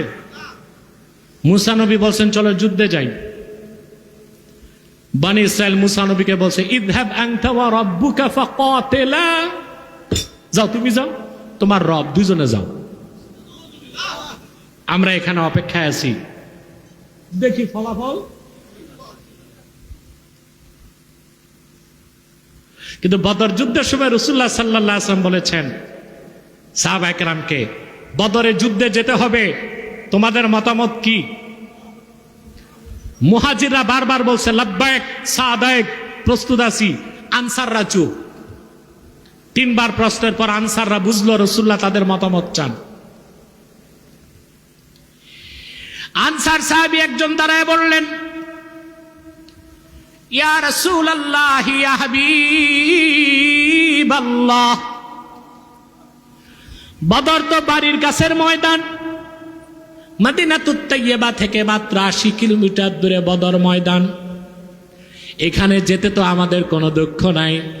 লাউ সিরতা বিনা ইলা বারকিল গেমাত, যদি এখান থেকে মদিনাতুত তাইয়্যিবা থেকে 1000 মাইল দূরে ইয়ামানের বারকুল গেমাদে আমাদেরকে যেতে বলেন জিহাদ করতে, আপনার ডানে বামে সামনে পিছনে দাঁড়ায় থাকবো, আপনার কদমে আমরা বুকের রক্ত ঢেলে দিতে প্রস্তুত আছি। ঈসা নবীকে যখন ইহুদিরা হত্যা করতে গেল, তিনি এক ভক্তের বাড়িতে পালাইছিলেন। ঈসা নবীর মূল অনুসারী ছিল 12 জন। কতজন? এদের বলা হয়েছে হাওয়ারিগণ। এই 12 হাওয়ারির একজন খাস ভক্তের ভক্ত 22 পয়সা ঘুষ খাইয়া ইহুদিদেরকে দেখায় দিয়েছে ঈসা ওই ঘরে আছে। যদিও বা ইহুদিরা ঈসাকে হত্যা করতে পারে নাই, ঈসাকে আল্লাহ আকাশে তুলে নিয়েছেন। কিয়ামতের আগে দাজ্জালকে হত্যা করতে তাকে নামাবেন, তবে তখন তার পরিচয় হবে উম্মতে মুহাম্মাদী। কি পরিচয় হবে? আর 1500 বছর আগে আল্লাহর হাবিব মুহাম্মদ সাল্লাল্লাহু আলাইহি ওয়াসাল্লামের ভালোবাসায় সাহাবায়ে কেরাম গর্দানগুলো দিয়ে দিতেন। যেই রকম ভালোবাসা বনি ইসরাইল ঈসা নবীকে করতে পারে নাই, বনি ইসরাইল মুসা নবীকে করতে পারে নাই। এই জন্যই ইহুদি খ্রিস্টানদের ভিতরে এটাই তো যন্ত্রণা, আমরা উম্মতে মুহাম্মদী কেন জীবনের চেয়ে বেশি আল্লাহ রসুলকে ভালোবাসি। ওদের ক্ষোভটা তো এইখানে। ক্ষোভটা কোথায়? এখানে। সম্মানিত শুধু তার কারণ হচ্ছে আসবাবুল মুহাব্বাতি আরবাআ, ভালোবাসার উপকরণ 4টা। কয়টা? জামাল, কামাল, ইহসান, কারাবাত। কয়টা? জামাল হচ্ছে বাহ্যিক সৌন্দর্য। কেউ যদি খুব সুন্দর হয়, কোন মুমিন যদি খুব সুন্দর হয়, তাকে মানুষ ভালোবাসে সৌন্দর্যের কারণে। কিসের কারণে? ফুলকে ভালোবাসেন না আপনারা? ফুলকে ভালোবাসে না, এটাকে মানুষ কথা বলে না। ফুলকে মানুষ ভালোবাসে গ্রাম থাকলেই, গ্রাম ছাড়া ফুল ভালোবাসে না, সৌন্দর্যের কারণে। ঠিক কিনা? দুই নাম্বার হচ্ছে কামাল, আভ্যন্তরীণ সৌন্দর্য বা পরিপূর্ণতা। তিন নাম্বার হচ্ছে ইহসান বা দয়া। কোন মমিন যদি মানুষকে দয়া করে সবাই তাকে ভালোবাসে। চার নাম্বার হচ্ছে কারাবাত বা নৈকট্য। আমরা আমাদের বাপকে ভালোবাসি, বাপেরা আমাদেরকে ভালোবাসে, এটা নৈকট্যের কারণে। তো ভালোবাসার কারণ কয়টা? প্রথম কি? জামাল। সুবহানাল্লাহ। আল্লাহর হাবিবকে আল্লাহ ১৫০০ বছর আগে যে জামাল, যে সৌন্দর্য দিয়েছেন, তা লেখার মতো কোনো কলম নাই, বলার মতো কণ্ঠ নাই, চিন্তা করার শক্তি নাই। আছে? সুবহানাল্লাহ। রাসূলুল্লাহ এত সুন্দর ছিলেন। রাসূলুল্লাহ কত সুন্দর ছিলেন আপনি চিন্তা করেন যে সূরা দোহাতে আল্লাহ তার হাবিবের চেহারার কসম করছেন। ওয়াদ-দুহা ওয়াল-লাইলি ইযা সাজা। ইমাম রাজি বলেন ওয়াদ-দুহা আই আকসাম আল্লাহু বিওয়াজহিল কারীম সাল্লাল্লাহু আলাইহি ওয়াসাল্লাম। দুহা বলে আল্লাহ তার হাবিবের জ্যোতির্ময় নূরের চেহারার কসম করেছেন। ওয়াল-লাইলি ইযা সাজা, রাত বলে আল্লাহ তার হাবিবের চুল মোবারকের কসম করেছে। সুবহানাল্লাহ। আমার হুজুর পুন্নূর কত সুন্দর ছিলেন। আনাস বিন মালিক রাদিয়াল্লাহু তাআলা আনহু বলেন, আমার হাদিস নাম্বারটা মনে নাই, বুখারী শরীফে পৃষ্ঠা নাম্বার হবে 910, যতটুক আমার স্মৃতি সাক্ষ্য দিচ্ছে। আনাস বিন মালিক বলেন, খালিদ ইবনুল ওয়ালিদ যুদ্ধে গেছেন। রাসূলুল্লাহ যুদ্ধে বিজয়ের জন্য হাত তুলে দোয়া করলেন। আল্লাহর হাবিব যখন মুনাজাতে হাত তুললেন, হাত্তা রাআইতু বায়াদা ইবতাইহি, আমি তখন তাকায় দেখলাম আল্লাহর রাসূলের দুই বগল থেকে নূরের চমক চমকা।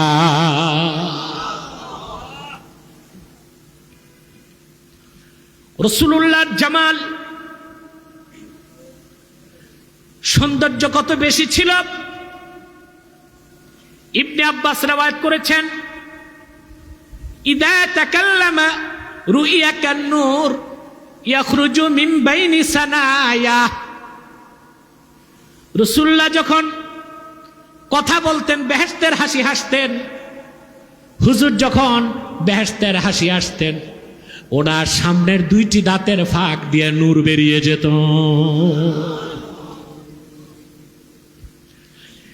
আল্লাহর হাবিবের সৌন্দর্যের কথা বলতে যে খাসায়েস কুবরায় ইমাম সুয়ুতি বর্ণনা করেন, আম্মা জান আয়েশা রাদিয়াল্লাহু তাআলা আনহা বলেন, ইউসুফের সৌন্দর্য দেখে জুলাইখার সঙ্গী সাথীরা মিশরের রমণীরা আঙ্গুল কেটেছে।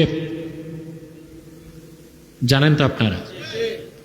আম্মা জান আয়েশা বলেছেন, লাউ রাআইনা জাবিনাহু সাল্লাল্লাহু আলাইহি ওয়াসাল্লাম, কিন্তু যদি জুলাইখার সঙ্গী সাথী রমণীরা আল্লাহর হাবিবের নূরের কপালটা একবার দেখতো, আঙ্গুল নয় আঙ্গুল নয়, রাসূলুল্লাহর সৌন্দর্য দেখে মুগ্ধ হয়ে তারা তাদের কলিজাগুলো কেটে টুকরা করে দিত। ইউসুফের সৌন্দর্য দেখে আঙ্গুল কাটছে জুলাইখার সঙ্গিনীরা, আর আল্লাহর হাবিবের সৌন্দর্য দেখলে আম্মা জান আয়েশা বলেন আঙ্গুল কাটতো না, কলিজা কাটতো। সুবহানাল্লাহ, সুবহানাল্লাহ। আর সাহাবায়ে কেরাম তো রাসূলুল্লাহর ভালোবাসায় গর্দানি কেটে দিচ্ছে, ঠিক কিনা? ভালোবাসার সাবাব কয়টা? প্রথম কি? রাসূলুল্লাহকে আল্লাহ যে জামাল দিয়েছিলেন ১৫০০ বছর আগে, পূর্বের কোন নবীকে ওই জামাল দেন নাই। দুই নাম্বার কামাল। দুই নাম্বার কি? জামাল হচ্ছে সুরাত আর কামাল হচ্ছে সিরাত। রাসূলুল্লাহর সিরাত কামালের কথা বলার শক্তি আমার আপনার আছে? আল্লাহ পাক বলেন, ওয়া ইন্নাকা লাআলা খুলুকিন আযীম, কোনো সন্দেহ নাই মুহাম্মদ সাল্লাল্লাহু আলাইহি ওয়াসাল্লাম আপনি সুমহান চরিত্রের উপর অধিষ্ঠিত আছেন। এই ছিল রাসূলুল্লাহর কামাল। কি ছিল? কামাল। সুবহানাল্লাহ। রাসূলুল্লাহকে ১৫০০ বছর আগে আল্লাহ যে কামাল দিয়েছিলেন পূর্বের কোন নবীকে তা দেন নাই। ৩ নাম্বার হচ্ছে ইহসান, উম্মতের প্রতি দয়া। আল্লাহর হাবিব উম্মতকে যে দয়া করছেন পূর্বের কোন নবী তার উম্মতকে দয়া করতে পারছেন? রাসূলুল্লাহর দয়ার কথা আমি বলার কে? আল্লাহ নিজে বলছেন ওমা আরসালনাকা ইল্লা রাহমাতাল লিল আলামিন। পারেন? মহব্বতে পড়েন ওমা আরসালনাকা ইল্লা রাহমাতাল লিল আলামিন। হাবিব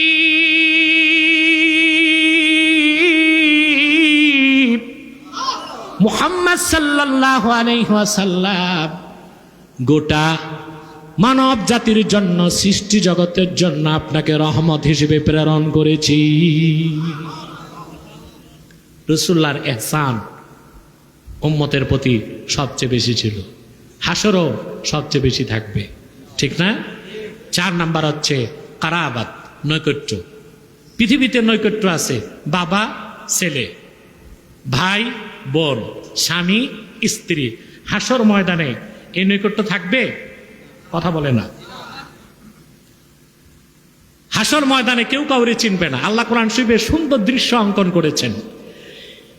يوم يفر المرء من أخيه وأمه وأبيه وصاحبته وبنيه। হাসর ময়দানে ব্যক্তি তার ভাই থেকে, তার মা থেকে, তার বাপ থেকে, তার স্ত্রী থেকে, তার সন্তানদের থেকে পালাবে। সুবহানাল্লাহ বলবেন না? না নাউজুবিল্লাহ বলবেন? কেউ কাউরে পরিচয় দিবে না। সবার আগে আপনারা দেখবেন পালাতে নেতারা পালাচ্ছে। কারা? যারা বলতো খেলা হবে, 5 তারিখ খেলা যখন ফাইনাল হলো কাউরে খুঁজে পাওয়া গেল না বাংলাদেশে। গেছেন কই? কেউ তো সুটকেস নিয়ে হেলিকপ্টারে পুরান শাড়ি পরে পালাইছে, কেউ দাড়ি চেষে পালাইছে, কেউ লেংটি পরে পালাইছে, আর কেউ বোরখা পরে পালাইছে। তারাই কিনা বলতো খেলা হবে। কি হবে? খেলা যখন ফাইনাল হলো তারা কেউ নাই, আসল খেলা ফাইনাল তো হবে হাসর ময়দানে। নেতারা সব পালাবে, সব। যে নেতারা মানুষকে ইসলামের পথ থেকে দূরে সরিয়েছে,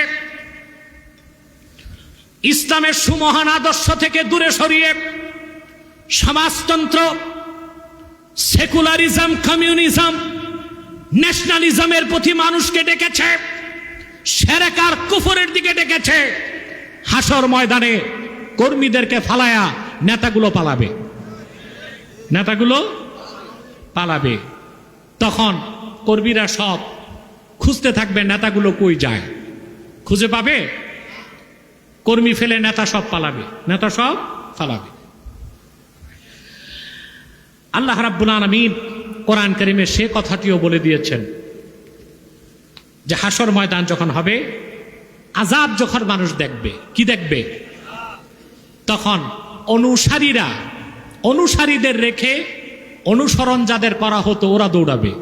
আল্লাহ পাক বলেন إذ تبرأ الذين اتبعوا من الذين اتبعوا ورأوا العذاب وتقطعت بهم الأسباب سبحان الله। যখন অনুসরণ যারা করত কর্মী, ওরা নেতাদের থেকে দূরে সরে যাবে, নেতারা তাদের রেখে পালাবে, আর নেতাদের সাথে কর্মীদের সকল সম্পর্ক ছিন্ন হয়ে যাবে। কি হয়ে যাবে? তাহলে নেতা কর্মীর পরিচয় দিবে না, কর্মী নেতার পরিচয়, বাবা মেয়ের পরিচয় দিবে না, মেয়ে বাবার, ভাই বোনের দিবে না, বোন ভাইয়ের, কিন্তু প্রিয় রসুল এটা কারাবাত। ১৫০০ বছর আগে রসুল্লাহ সাল্লাল্লাহু আলাইহি সাল্লাম উম্মতকে এতিম করে গেছেন, হাসরে রসুল্লাহ ভুলবেন না। সুবহানাল্লাহ বলেন। রসুল করিম সাল্লাল্লাহু আলাইহি ওয়াসাল্লাম কোরআন কারিমে ওহী নাজিল হলো, হযরত ইব্রাহিমের প্রসঙ্গে পড়তেছেন। হযরত ইব্রাহিমের প্রসঙ্গে আল্লাহ বলেছেন, হযরত ইব্রাহিম আল্লাহর কাছে বলেছেন, ফামান তাবিআনি ফাইন্নাহু মিন্নি ওয়া মান আসানি ফাইন্নাকা গফুরুর রহিম।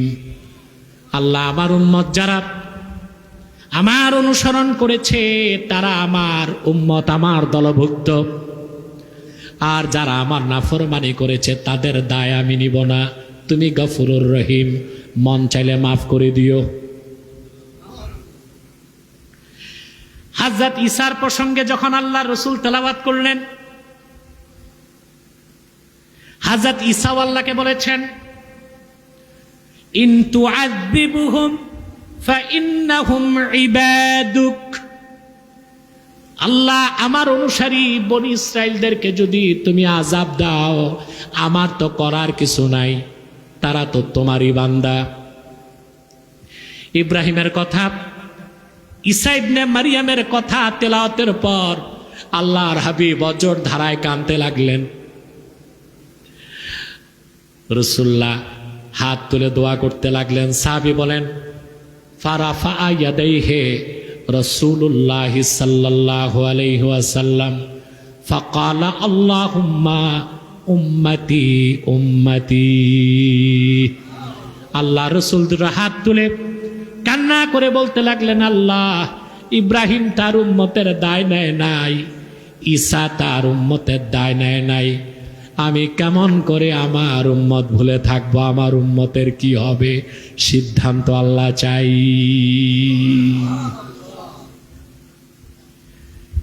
জিবরিলকে আল্লাহ পাঠায় দিলেন। আল্লাহ বললেন, জিবরিল, আমার হাবিবের চোখের পানি আমার সহ্য হয় না, তুমি যে আমার পক্ষ থেকে আমার হাবিবকে সালাম দিয়া বলে দাও, আমি আল্লাহ ঘোষণা করছি, ইন্না সানুরদিকা ফি উম্মাতিক। আল্লাহ ডেকে বললেন, জিবরিল, ওহী পৌঁছায় দাও আমার হাবিবের কাছে।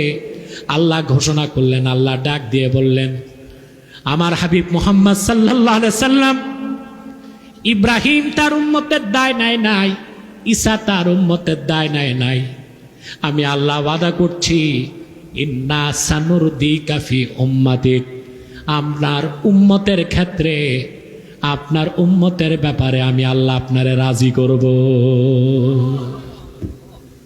হাদিস শরীফে এসেছে, রাসূলুল্লাহ সাল্লাল্লাহু আলাইহি ওয়াসাল্লামের উম্মতের ৭০,০০০ উম্মত, আবার তাদের প্রত্যেকের সাথে ৭০,০০০ করে বিনা হিসাবে জান্নাত পাবে। তারপর নেককার উম্মত শাফাত পেয়ে বিনা আযাবে জান্নাত পাবে। তারপর বদকার উম্মত যারা জাহান্নামে যাবে, রাসূলুল্লাহ তাদেরকে ভুলবেন না, জান্নাতে যেও তাদের কথা স্মরণ করবেন। আব্দুল্লাহ বিন আব্বাস বলেন, ইমাম কুরতুবী রাওয়ায়াত করেছেন, আল্লাহ তাআলা জান্নাতুল ফেরদাউসে তার হাবিবকে ১০০০ নূরের প্রাসাদ দিবেন। তারপর ডাক দিয়ে বলবেন, রাদিতা ইয়া মুহাম্মদ, হাবিব রাজি কি হয়েছেন? আল্লাহর হাবিব বলবেন, আল্লাহ তাআলা আমার রক্ত ঝরাক দিন ইসলামের কালেমা বিশ্বাস করেছে এমন অনেক উম্মত আমার এখনো তোমার জাহান্নামে আছে, ওরা যতক্ষণ নাজাত না পায় আমি রসুল কেমন করে রাজি হব?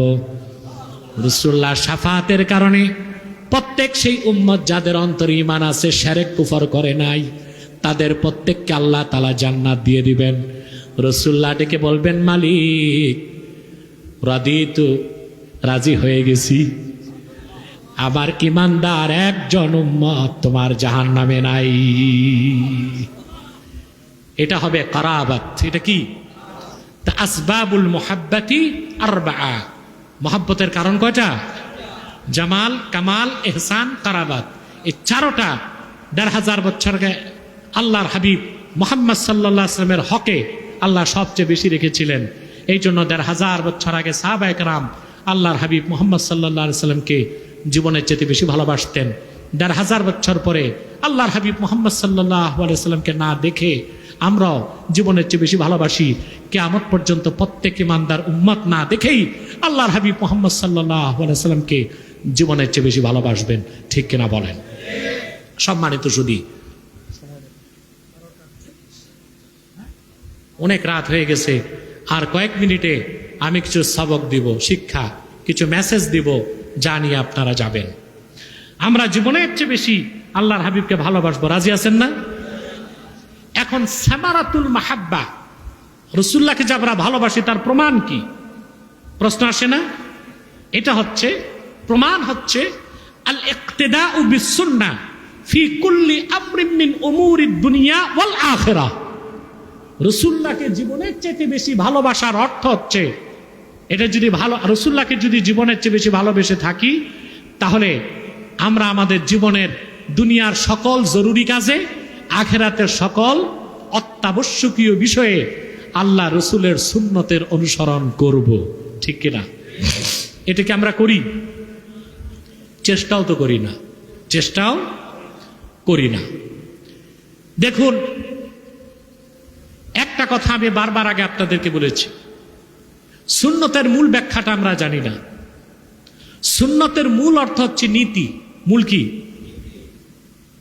নীতি, রীতি। নীতি, রীতি। আমরা কিন্তু আল্লাহর হাবিবের সুন্নতগুলোকে গ্রহণ করেছি শুধু আমল হিসেবে। কি হিসেবে? টুপি আছে, দাড়ি আছে, নামাজ রোজা তো মুসলিম হিসেবে করতেই হবে, দস্তরখানে একটু খাওয়া, মেসওয়াক করা, মাঝে মধ্যে কদু খাওয়া, খাবারের পরে মিষ্টি খাওয়া। মিষ্টি তো না, মানে হালাওয়া, মিঠা জাতীয় কিছু খাওয়া। কথা বুঝেন না? মিষ্টি খাবেন না, মিষ্টি তো ক্ষতিকারক। ডাক্তাররা তো বুঝে না, বলে মিষ্টি খাবেন না। আরে ভাই, মিষ্টি খাওয়া এক জিনিস, আর হালাওয়া ভিন্ন জিনিস। ওটা মধু দিয়া বানায়, খেজুর দিয়া বানায়, ওটা স্বাস্থ্যকর, ওটা খেলে স্বাস্থ্য ভালো থাকে। অনেক ডাক্তার দেখবেন পড়াশোনা কম, গেলে বলে মধু খাবেন না, সুগার বেড়ে যাবে। তো মধু আল্লাহ বানাইছেন সব রোগের চিকিৎসা, এটা খাইলে সুগার বাড়বে, এটা কি হয় নাকি? ডাক্তার তো জানে না। ডাক্তারের কাছে রুগী যেগুলো যায় ওগুলো মধু খায় না, চিনি শিরা খায়। আপনারা মধু কিনেন কত টাকা কেজি, লিটার কত? কথা বলে না।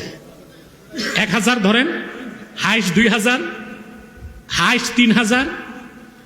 আমি গত মাসে আরব আমিরাত সফরে গিয়েছি। আমার এক ভক্ত আমাকে নিয়ে গেছে আবুধাবিতে শপিং করতে, বুঝলেন?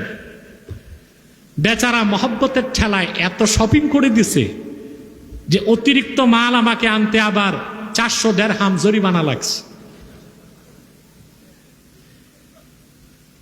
তো সে আমাকে ৪০০ দিরহাম আমার দিতে হয় নাই, আরেক ভক্ত দিয়ে দিচ্ছে।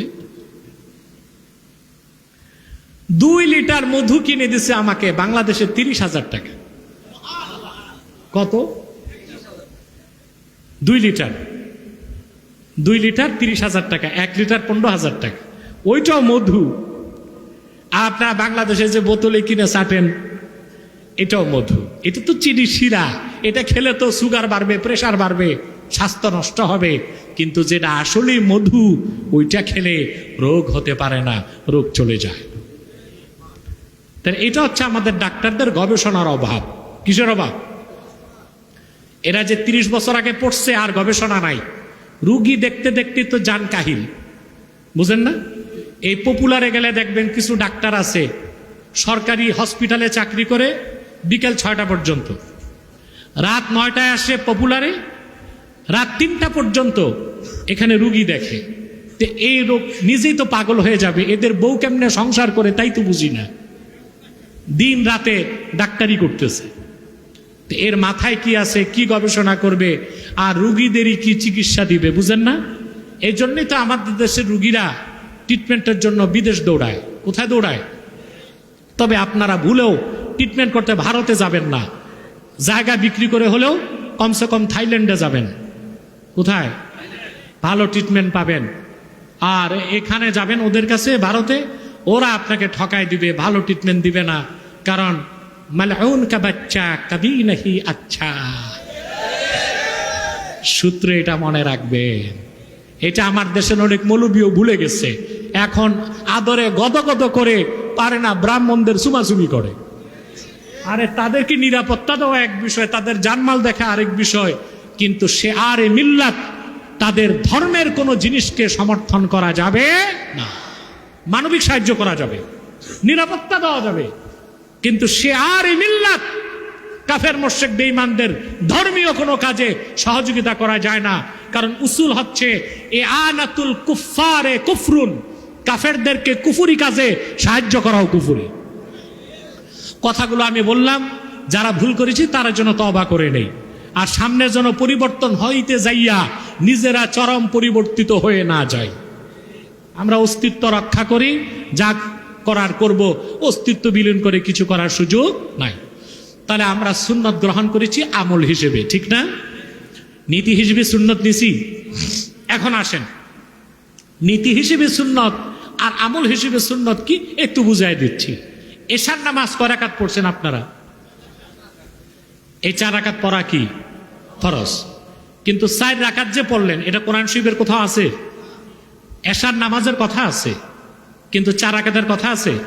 4 রাকাত এশা পড়ার নীতি নির্ধারণ করছেন কে? আল্লাহর হাবিব। তাহলে এশার নামাজ 4 রাকাত পড়া সুন্নত নীতি হিসেবে, আর 4 রাকাত নামাজ আদায় করা ফরজ হুকুম হিসেবে। কথা বুঝুন, 4 রাকাত এশা পড়লেন নীতি হিসেবে এটা কি সুন্নাত, আর হুকুম হিসেবে ফরজ। 4 রাকাতের পর 2 রাকাত সুন্নাত পড়লেন, এশার পরে 2 রাকাত সুন্নাত, নীতি হিসেবেও সুন্নাত, হুকুম হিসেবেও সুন্নাত। তারপরে আবার 3 রাকাত বেতের না উইতর, এই উচ্চারণগুলো শুদ্ধ করতে হবে। আমাদের দেশে মৌলভী সাহেবরা বলে বেতের, বেতের না উইতর, সালাতুল উইতর, বুঝলেন তো? কয় রাকাত পড়ছেন? ওয়েতের 3 রাকাত পড়া নীতি হিসেবে সুন্নাত, হুকুম হিসেবে ওয়াজিব। তাহলে সুন্নাতকে প্রথমে গ্রহণ করতে হবে নীতি হিসেবে, তারপরে আমল হিসেবে।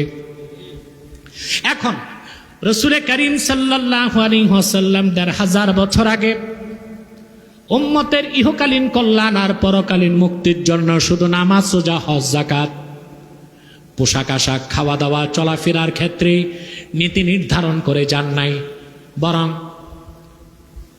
মুসলমানদের সাংস্কৃতিক জীবন, রাজনৈতিক জীবন, অর্থনৈতিক জীবন, পারিবারিক জীবন, তাদের সংসার জীবন, তাদের যুদ্ধনীতি, তাদের রাষ্ট্রনীতি, তাদের সমাজনীতি, তাদের লেনদেন, উঠা বসা, চলাফেরা, সকল ক্ষেত্রে তাদের কল্যাণ যেই কাজে আর পরকালে মুক্তি যেই কাজে, সেই সব ক্ষেত্রে আল্লাহর প্রিয় হাবিব ১৫০০ বছর আগে নীতি নির্ধারণ করে দিয়েছেন। এখন আপনি শুধু নামাজ, রোজা, হজ, যাকাত আর পোশাক আশাকের ক্ষেত্রে সুন্নতকে গ্রহণ করলেন আমল হিসেবে, কিন্তু জীবনের বিরাট অংশে নীতি হিসেবে সুন্নতকে গ্রহণ করলেন না। আপনি সুন্নি তো দূরে থাক, মুসলমানই তো হতে পারবেন না। পারবেন? জীবনের সকল ক্ষেত্রে আমল করতে পারেন আর না পারেন, আল্লাহর হাবিবের সুন্নতকে সকল ক্ষেত্রে নীতি হিসেবে গ্রহণ করতে হবে। তাইলে আপনি উম্মাত এবং সুন্নি। যদি নীতি হিসেবে একটা সুন্নতকে অস্বীকার করেন, আপনি উম্মত নয়, সুন্নি তো দূরে থাক, ওহাবিও হইতে পারবেন না, আপনি বেঈমান। আপনি কি? তাহলে সুন্নতকে গ্রহণ করতে হবে কি হিসেবে? নীতি হিসেবে।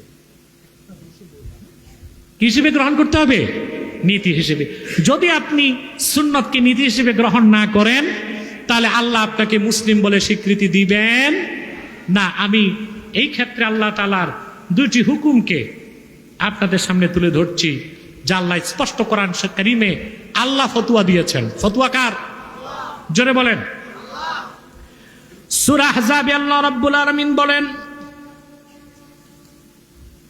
আল্লাহ তাআলা বলেন, وما كان لمؤمن ولا مؤمنة إذا قضى الله ورسوله أمرا أن يكون لهم الخيرة من أمرهم ومن يعص الله ورسوله فقد ضل ضلالا مبينا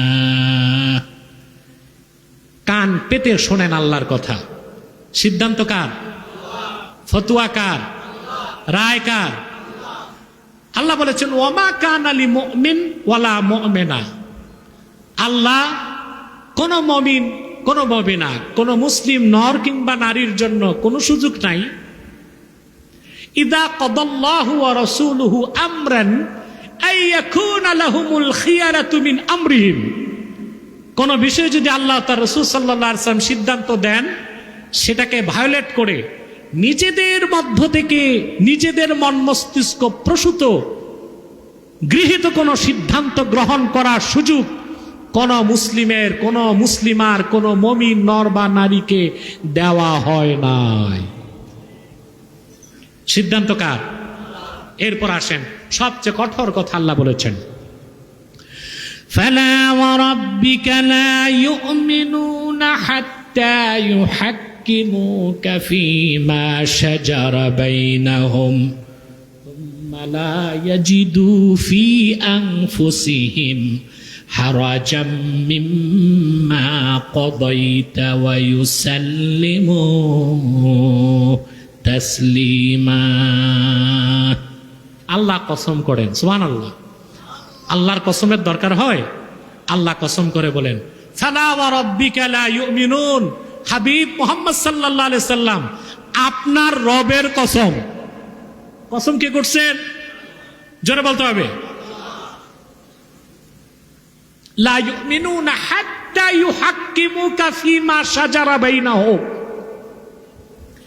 আই লা ইউমিনুনা হাত্তা ইউহাক্কিমুকা ফীমা ইখতালাতা বাইনাহুম। মুসলমানদের মধ্যে সৃষ্ট বিরোধের ক্ষেত্রে আপনি মুহাম্মদ সাল্লাল্লাহু আলাইহি ওয়াসাল্লাম যে সিদ্ধান্ত দিয়েছেন সেটাকে যারা সন্তুষ্ট চিত্তে বিনা প্রশ্নে সাদা মনে, বেজার হয়ে না, সাদা মনে গ্রহণ না করবে, আমি আল্লাহ কসম করে বলি তারা মুমিন হতে পারবে না। এখন আসেন চোরের হাত কাটা, চোরের শাস্তি কি? জোরে বলতে হবে। এই সিদ্ধান্ত কার? আল্লাহ ও আল্লাহর হাবিবের। এখন আমরা মুসলমান দাবি করে এই সিদ্ধান্ত বাদ দিয়া কুখ্যাত ইংরেজদের 198 বছরের পুরনো আইন দিয়া দেশ চালাই। চোর বাড়বে না কমবে? সমস্যা শুধু একটা, না আমরা নিজেরাও মুসলমানের কাতার থেকে মুনাফিকের কাতারে চলে যাই? কথা বলেন, যাই কই? কারণ আল্লাহ তার রাসূল সিদ্ধান্ত দিয়েছেন চোরের শাস্তি। এই সিদ্ধান্ত বাদ দিয়া 1500 বছর পরে কুখ্যাত ইংরেজদের আইন দিয়ে আমরা চোরের শাস্তি সাজাইছি, ঠিক কিনা? এতে উপকার হয়েছে মানবতার না অপকার? কি অপকার হয়েছে? চোর বাড়ছে। দ্বিতীয় অপকার কি? চোরের উপর অবিচার হয়। বলবেন চোরের উপর আবার অবিচার কি? চোর হত্যা করা তো হারাম কাজ। আমি ফতোয়া দিচ্ছি, বাংলাদেশের সব মৌলবী সুপারগুলো দিয়া গাট্টা লাগান, আমার ফতোয়ায় কলম দিতে পারবে না। চোরকে হত্যা করা হারাম, অন্তত চোরেরা খুশি হবে। চোর হত্যা করা কি? তবে ডাকাতকে হত্যা করার অনুমতি আছে, নিজ হাতে না, আইনের মাধ্যমে। কারণ ডাকাত হচ্ছে সশস্ত্র, চোর হচ্ছে নিরস্ত্র। এই জন্য চোরকে হত্যা করা কি? হারাম। তো চোর যদি চুরি করে শরীয়তের হুকুম হাত কাটো, কিন্তু এই বিধানটা না নেবার কারণে আমরা যে আইন তৈরি করলাম এতে চোরের ক্ষতি হয়। কি হয়? চোরকে মানুষ মেরে ফেলে। তো লোকটার একটা হাত যদি কাটা হইতো চুরি আর করতো না, জীবন্ত বাঁচত। কথা বলে না। তাহলে আসলে কোরআন সুন্নাহর আইনেই পরিপূর্ণ জাস্টিস, আর মানব রচিত আইনে সম্পূর্ণ ইনজাস্টিস। ওখানে বিচার নাই, অবিচার আছে। কি আছে? জেনাকারে শাস্তি দিয়েছেন আল্লাহ তার হাবিব সাল্লাল্লাহু আলাইহি সাল্লাম, মৃত্যুদণ্ড। তাও জেনাকার যদি বিবাহিত হয়, কি হয়? বিবাহিতা হয়, 4 জন সাক্ষী লাগবে। এই ক্ষেত্রে ইসলাম হুকুমটা কঠোর করছে। 4 জন সাক্ষী দেখতে হবে, যে সোলটু আর কি বলবো, বল্টু তো হবে না। আরে ধরেন একটা ছেলে মেয়ে জেনা করছে, এখন যদি দেখা যায় যে ছেলে মেয়ে কামরাতে ছিল, কয়েক ঘন্টা দরজা বন্ধ, আপনি যে সাক্ষী দিছেন আদালতে এই ছেলে এই মেয়ে জেনা করছে, আপনার উপর উল্টো 80 দোররা লাগবে। কত দোররা? কিন্তু দরজা বন্ধ করে ওরা কি ফষ্টি নষ্টি করছে না জেনা করছে আপনি তো চোখে দেখেন নাই। এই ক্ষেত্রে ইসলামের হুকুম কঠোর। দোয়াতের মধ্যে কলম যেভাবে প্রবেশ করানো হয়, ওই অবস্থায় যদি 4 জন পুরুষ সাক্ষী, মহিলাদের সাক্ষী চলবে না এই ক্ষেত্রে, কারণ মহিলারা দেখে একটা বলে একটা, মহিলারা দেখে একটা বলে আর একটা। ও তো ওই অবস্থায় দেখলেই হাউ মাউ করে চিৎকার দিবে মহিলা, বাকিটা তো আর দেখবে না। 4 জন পুরুষ যদি দেখে, দোয়াতে যেভাবে কলম প্রবেশ করানো হয় ওইভাবে কোনো পুরুষ কোনো মহিলার সাথে জেনা করেছে, 1 জন চলবে না, পুরুষ 2 জন চলবে না, 3 জন চলবে না, 4 জন ওই সাক্ষ্য গ্রহণ করা হবে। নারী আর পুরুষ যদি বিবাহিতা হয়, মৃত্যুদণ্ড কার্যকর করা হবে। এখন বলেন, কয়েক কোটির মধ্যে এইরকম কয়টা লুচ্চা লম্পট পাবেন যারা জেনাও করবে আবার 4 জনকে দেখার সুযোগও দিবে? তাহলে ইসলামের আইনটা হচ্ছে ফর চেক অ্যান্ড ব্যালেন্স, শাস্তি কঠিন, প্রয়োগ কম। আমরা এই বিচারটা দেই নাই বলেই আজ ধর্ষণ বেড়ে গেছে। যদি এই শরীয়তের আইনটাকে নিতাম তাহলে আর ধর্ষণ একটা সমাজে হতো না, আর প্রতিদিন জেনাকারীদের মৃত্যুদণ্ডও দিতে হতো না, কারণ 4 জনে দেখতও না, ধরাও পড়তো না, আর কঠিন আইনের কারণে অহরহ জেনা ব্যভিচারও আর হতো না। ঠিক কিনা? এই দেখেন নাই কলকাতায় একটা মহিলা ধর্ষিতা হয়েছে। কয়টা? একটা মহিলা ধর্ষিতা হয়েছে। কলকাতা গরম। ওই যে মহিলা আছে মুখ্যমন্ত্রী, তার তো তালু গরম হয়ে গেছে, কোন রকম ট্যাগেল দিছে। ঠিক কিনা? এখন পশ্চিম বাংলা বাধ্য হয়ে শরিয়া আইনকে গ্রহণ করছে, ধর্ষকের শাস্তি মৃত্যুদণ্ড তারা আইন পাশ করেছে। তা বিপদে পড়লে ইসলামের হুকুম মানো। আমাদের দেশও করা হয়েছে, ধর্ষণের শাস্তি কি? মৃত্যুদণ্ড। দেরিতে করছে। সেজন্য বলি, আল্লাহ তার হাবিব সাল্লাল্লাহু আলাইহি সাল্লাম ১৫০০ বছর আগে, শুধু উদাহরণ দিলাম আমি, যে শরীয়তের আইনকে ১৫০০ বছর পরে কলকাতার হিন্দুরাও গ্রহণ করছে না পারতে, বাংলাদেশের ফাজের তাগুতরা গ্রহণ করছে না পারতে, ধর্ষণ বেড়ে গেছিল। ঠিক না? কথা বলে না। তাহলে স্পষ্ট বোঝা যাচ্ছে আল্লাহ তার হাবিব মুহাম্মদ সাল্লাল্লাহু আলাইহি ওয়াসাল্লাম ১৫০০ বছর আগে যে সিদ্ধান্ত দিয়েছেন, জীবনের সকল ক্ষেত্রে সেই সিদ্ধান্ত মেনে নিতে হবে। এটাই সুন্নতের অনুসরণ। আপনার আইন আদালত চলবে সুন্নত আইন আদালতের ক্ষেত্রে, ব্যবসা বাণিজ্যের ক্ষেত্রে, তারপরে লেনদেনের ক্ষেত্রে, বিবাহ শাদীর ক্ষেত্রে, শিক্ষা সংস্কৃতির ক্ষেত্রে সুন্নতের অনুসরণ করতে হবে। হবে কিনা? এখন বাংলাদেশে সবচেয়ে বড় ডায়লগ হচ্ছে দেশকে পরিবর্তন করা হবে। কি করা হবে? বেশ ভালো কথা। এই জন্য পুরান দল যেগুলো, এগুলো দিয়া চলবে না, নতুন একটা দল নাকি বের করবে ছাত্ররা। কি বের করবে? ছাত্ররা তো আসলে বুঝে নাই, টের পায় নাই রাজনীতি কি। ওরা ভাবছে ফুটবল খেলার ম্যাচ যেভাবে দল গঠন করে ওইভাবে বাংলাদেশে একটা ভোট টোট করে 11 জনে যেমন ফুটবল টিম হয়, কথা বলে না তো, ওরা এইভাবে 111 জন মিলে ক্যাবিনেট সাজায় ফেলবে, সংসদ সাজায় ফেলবে, তারপরে ওরা দেশ চালাবে। এত সহজ না। ছাত্ররা, যুবকরা ইতিহাস মনে করায় দিচ্ছি, 47 সালে দেশ বিভাগের আগে মুসলিম লীগ গঠন হয়েছে। দেশের পরিবর্তনের প্রত্যাশায় পরবর্তীতে যুক্ত ফ্রন্ট তৈরি হয়েছে।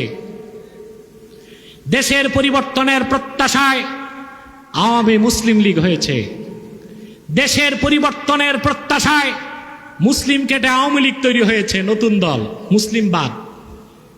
দেশের পরিবর্তনে ন্যাব ভাসানী হয়েছে, দেশের পরিবর্তনে জাসদ হয়েছে, বাসদ হয়েছে, ন্যাশনালিস্ট পার্টি হয়েছে, জাতীয় পার্টি হয়েছে।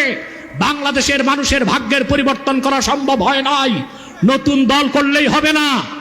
বাংলাদেশকে পরিবর্তন করতে হলে শরিয়া আইনে দেশ চালাতে হবে, ৭২-এর সংবিধানকে মুছে ফেলতে হবে, কোরআন সুন্নাহ ইজমা কিয়াস 4 দলিলের আলোকে নতুন সংবিধান তৈরি করতে হবে। তাহলেই বাংলাদেশকে বদলে দেওয়া যাবে। বাংলাদেশ বিশ্বমান চিত্রে একটি স্বাধীন ও সার্বভৌম রাষ্ট্র হিসেবে মাথা উঁচু করে দাঁড়াতে পারবে।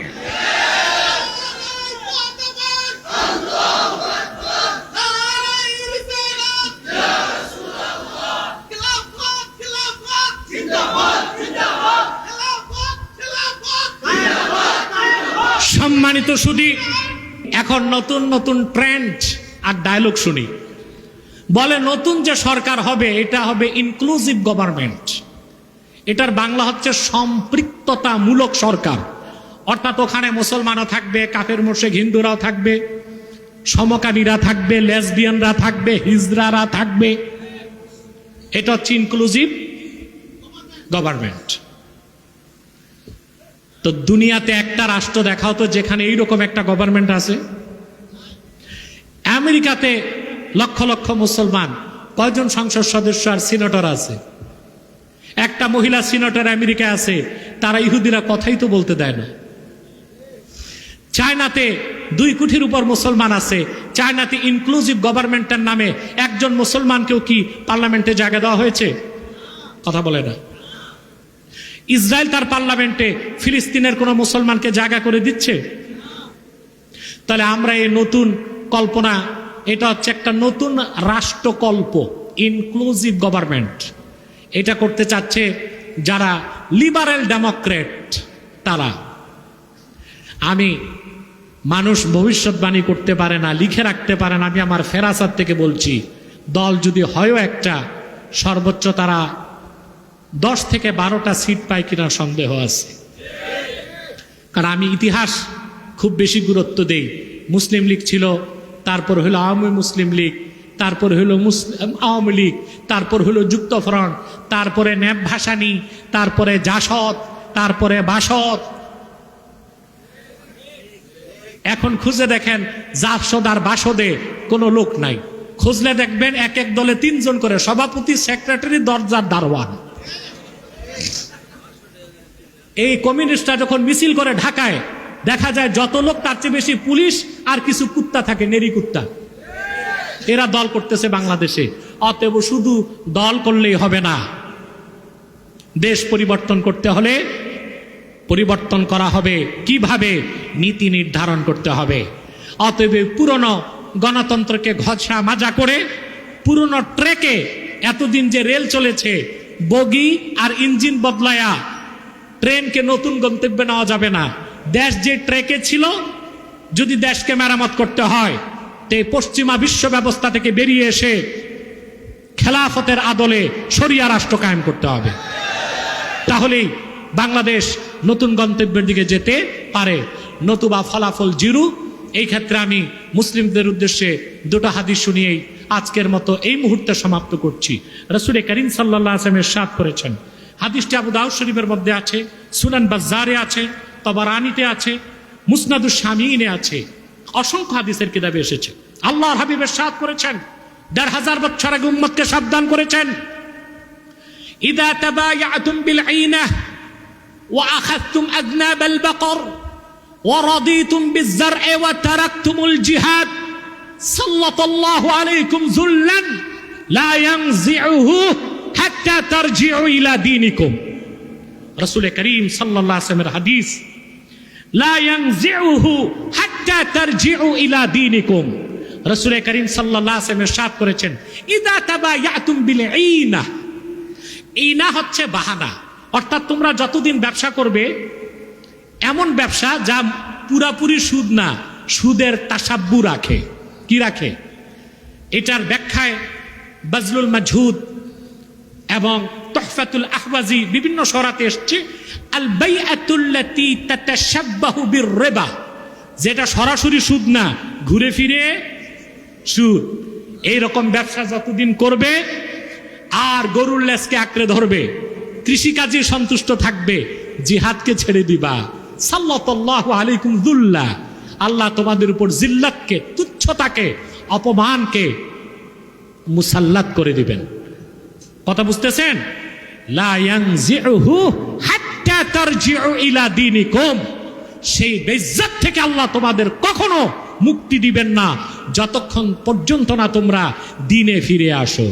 অথবা বাংলাদেশকে বদলাতে হলে দ্বীনের আলোকে বদলাতে হতে হবে, ঠিক কিনা বলেন? আরেকটি হাদিস ইবনুল কাইয়্যিম জাওজি জাদুল মাআদ উল্লেখ করেছেন। হাদিসটি ইমাম আহমদ ইবনে হাম্বল তার মুসনাদ উল্লেখ করেছেন এবং ইমাম বুখারী তালিকান হাদিসটিকে উল্লেখ করেছেন। অসংখ্য হাদিসের কিতাবে এসেছে। আল্লাহর হাবিব ইরশাদ করেছেন, বুইসতু বিস-সাইফি বাইনা ইয়াদাইস সাআ হাত্তা ইউবাদাল্লাহু ওয়াহদাহু লা শারীকা লাহ। আমি মুহাম্মদ সাল্লাল্লাহু আলাইহি ওয়াসাল্লামকে আল্লাহ রাব্বুল আলামিন তরবারি দিয়ে প্রেরণ করেছেন। কি দিয়ে? সুবহানাল্লাহ। কেন? যেন আমি আমার উম্মতের জন্য জিহাদের নীতিকে নির্ধারণ করে দেই এবং সেই জিহাদ চলতে থাকবে। আমার উম্মতকে আমি যে জিহাদের আদেশ করে দিয়েছি, সুবহানাল্লাহ, জিহাদের যে নীতি নির্ধারণ করে দিয়েছি, আল্লাহ রাসূল বলেন আমাকে প্রেরণ করা হয়েছে সাইফ বা তরবারির সাথে। এই তরবারির মাধ্যমে জিহাদের কাজ চলবেই যতক্ষণ না এক আল্লাহর ইবাদত পুরাপুরি চালু না হয়, যে আল্লাহর কোনো শরীক নাই। সুবহানাল্লাহ বলবেন না? ওয়া জুইলা রিজকি তাহতা যিল্লি রুমহি, আর আমার রিজিককে নির্ধারণ করা হয়েছে আমার ঢালের ছায়া তলে। সুবহানাল্লাহ বলে।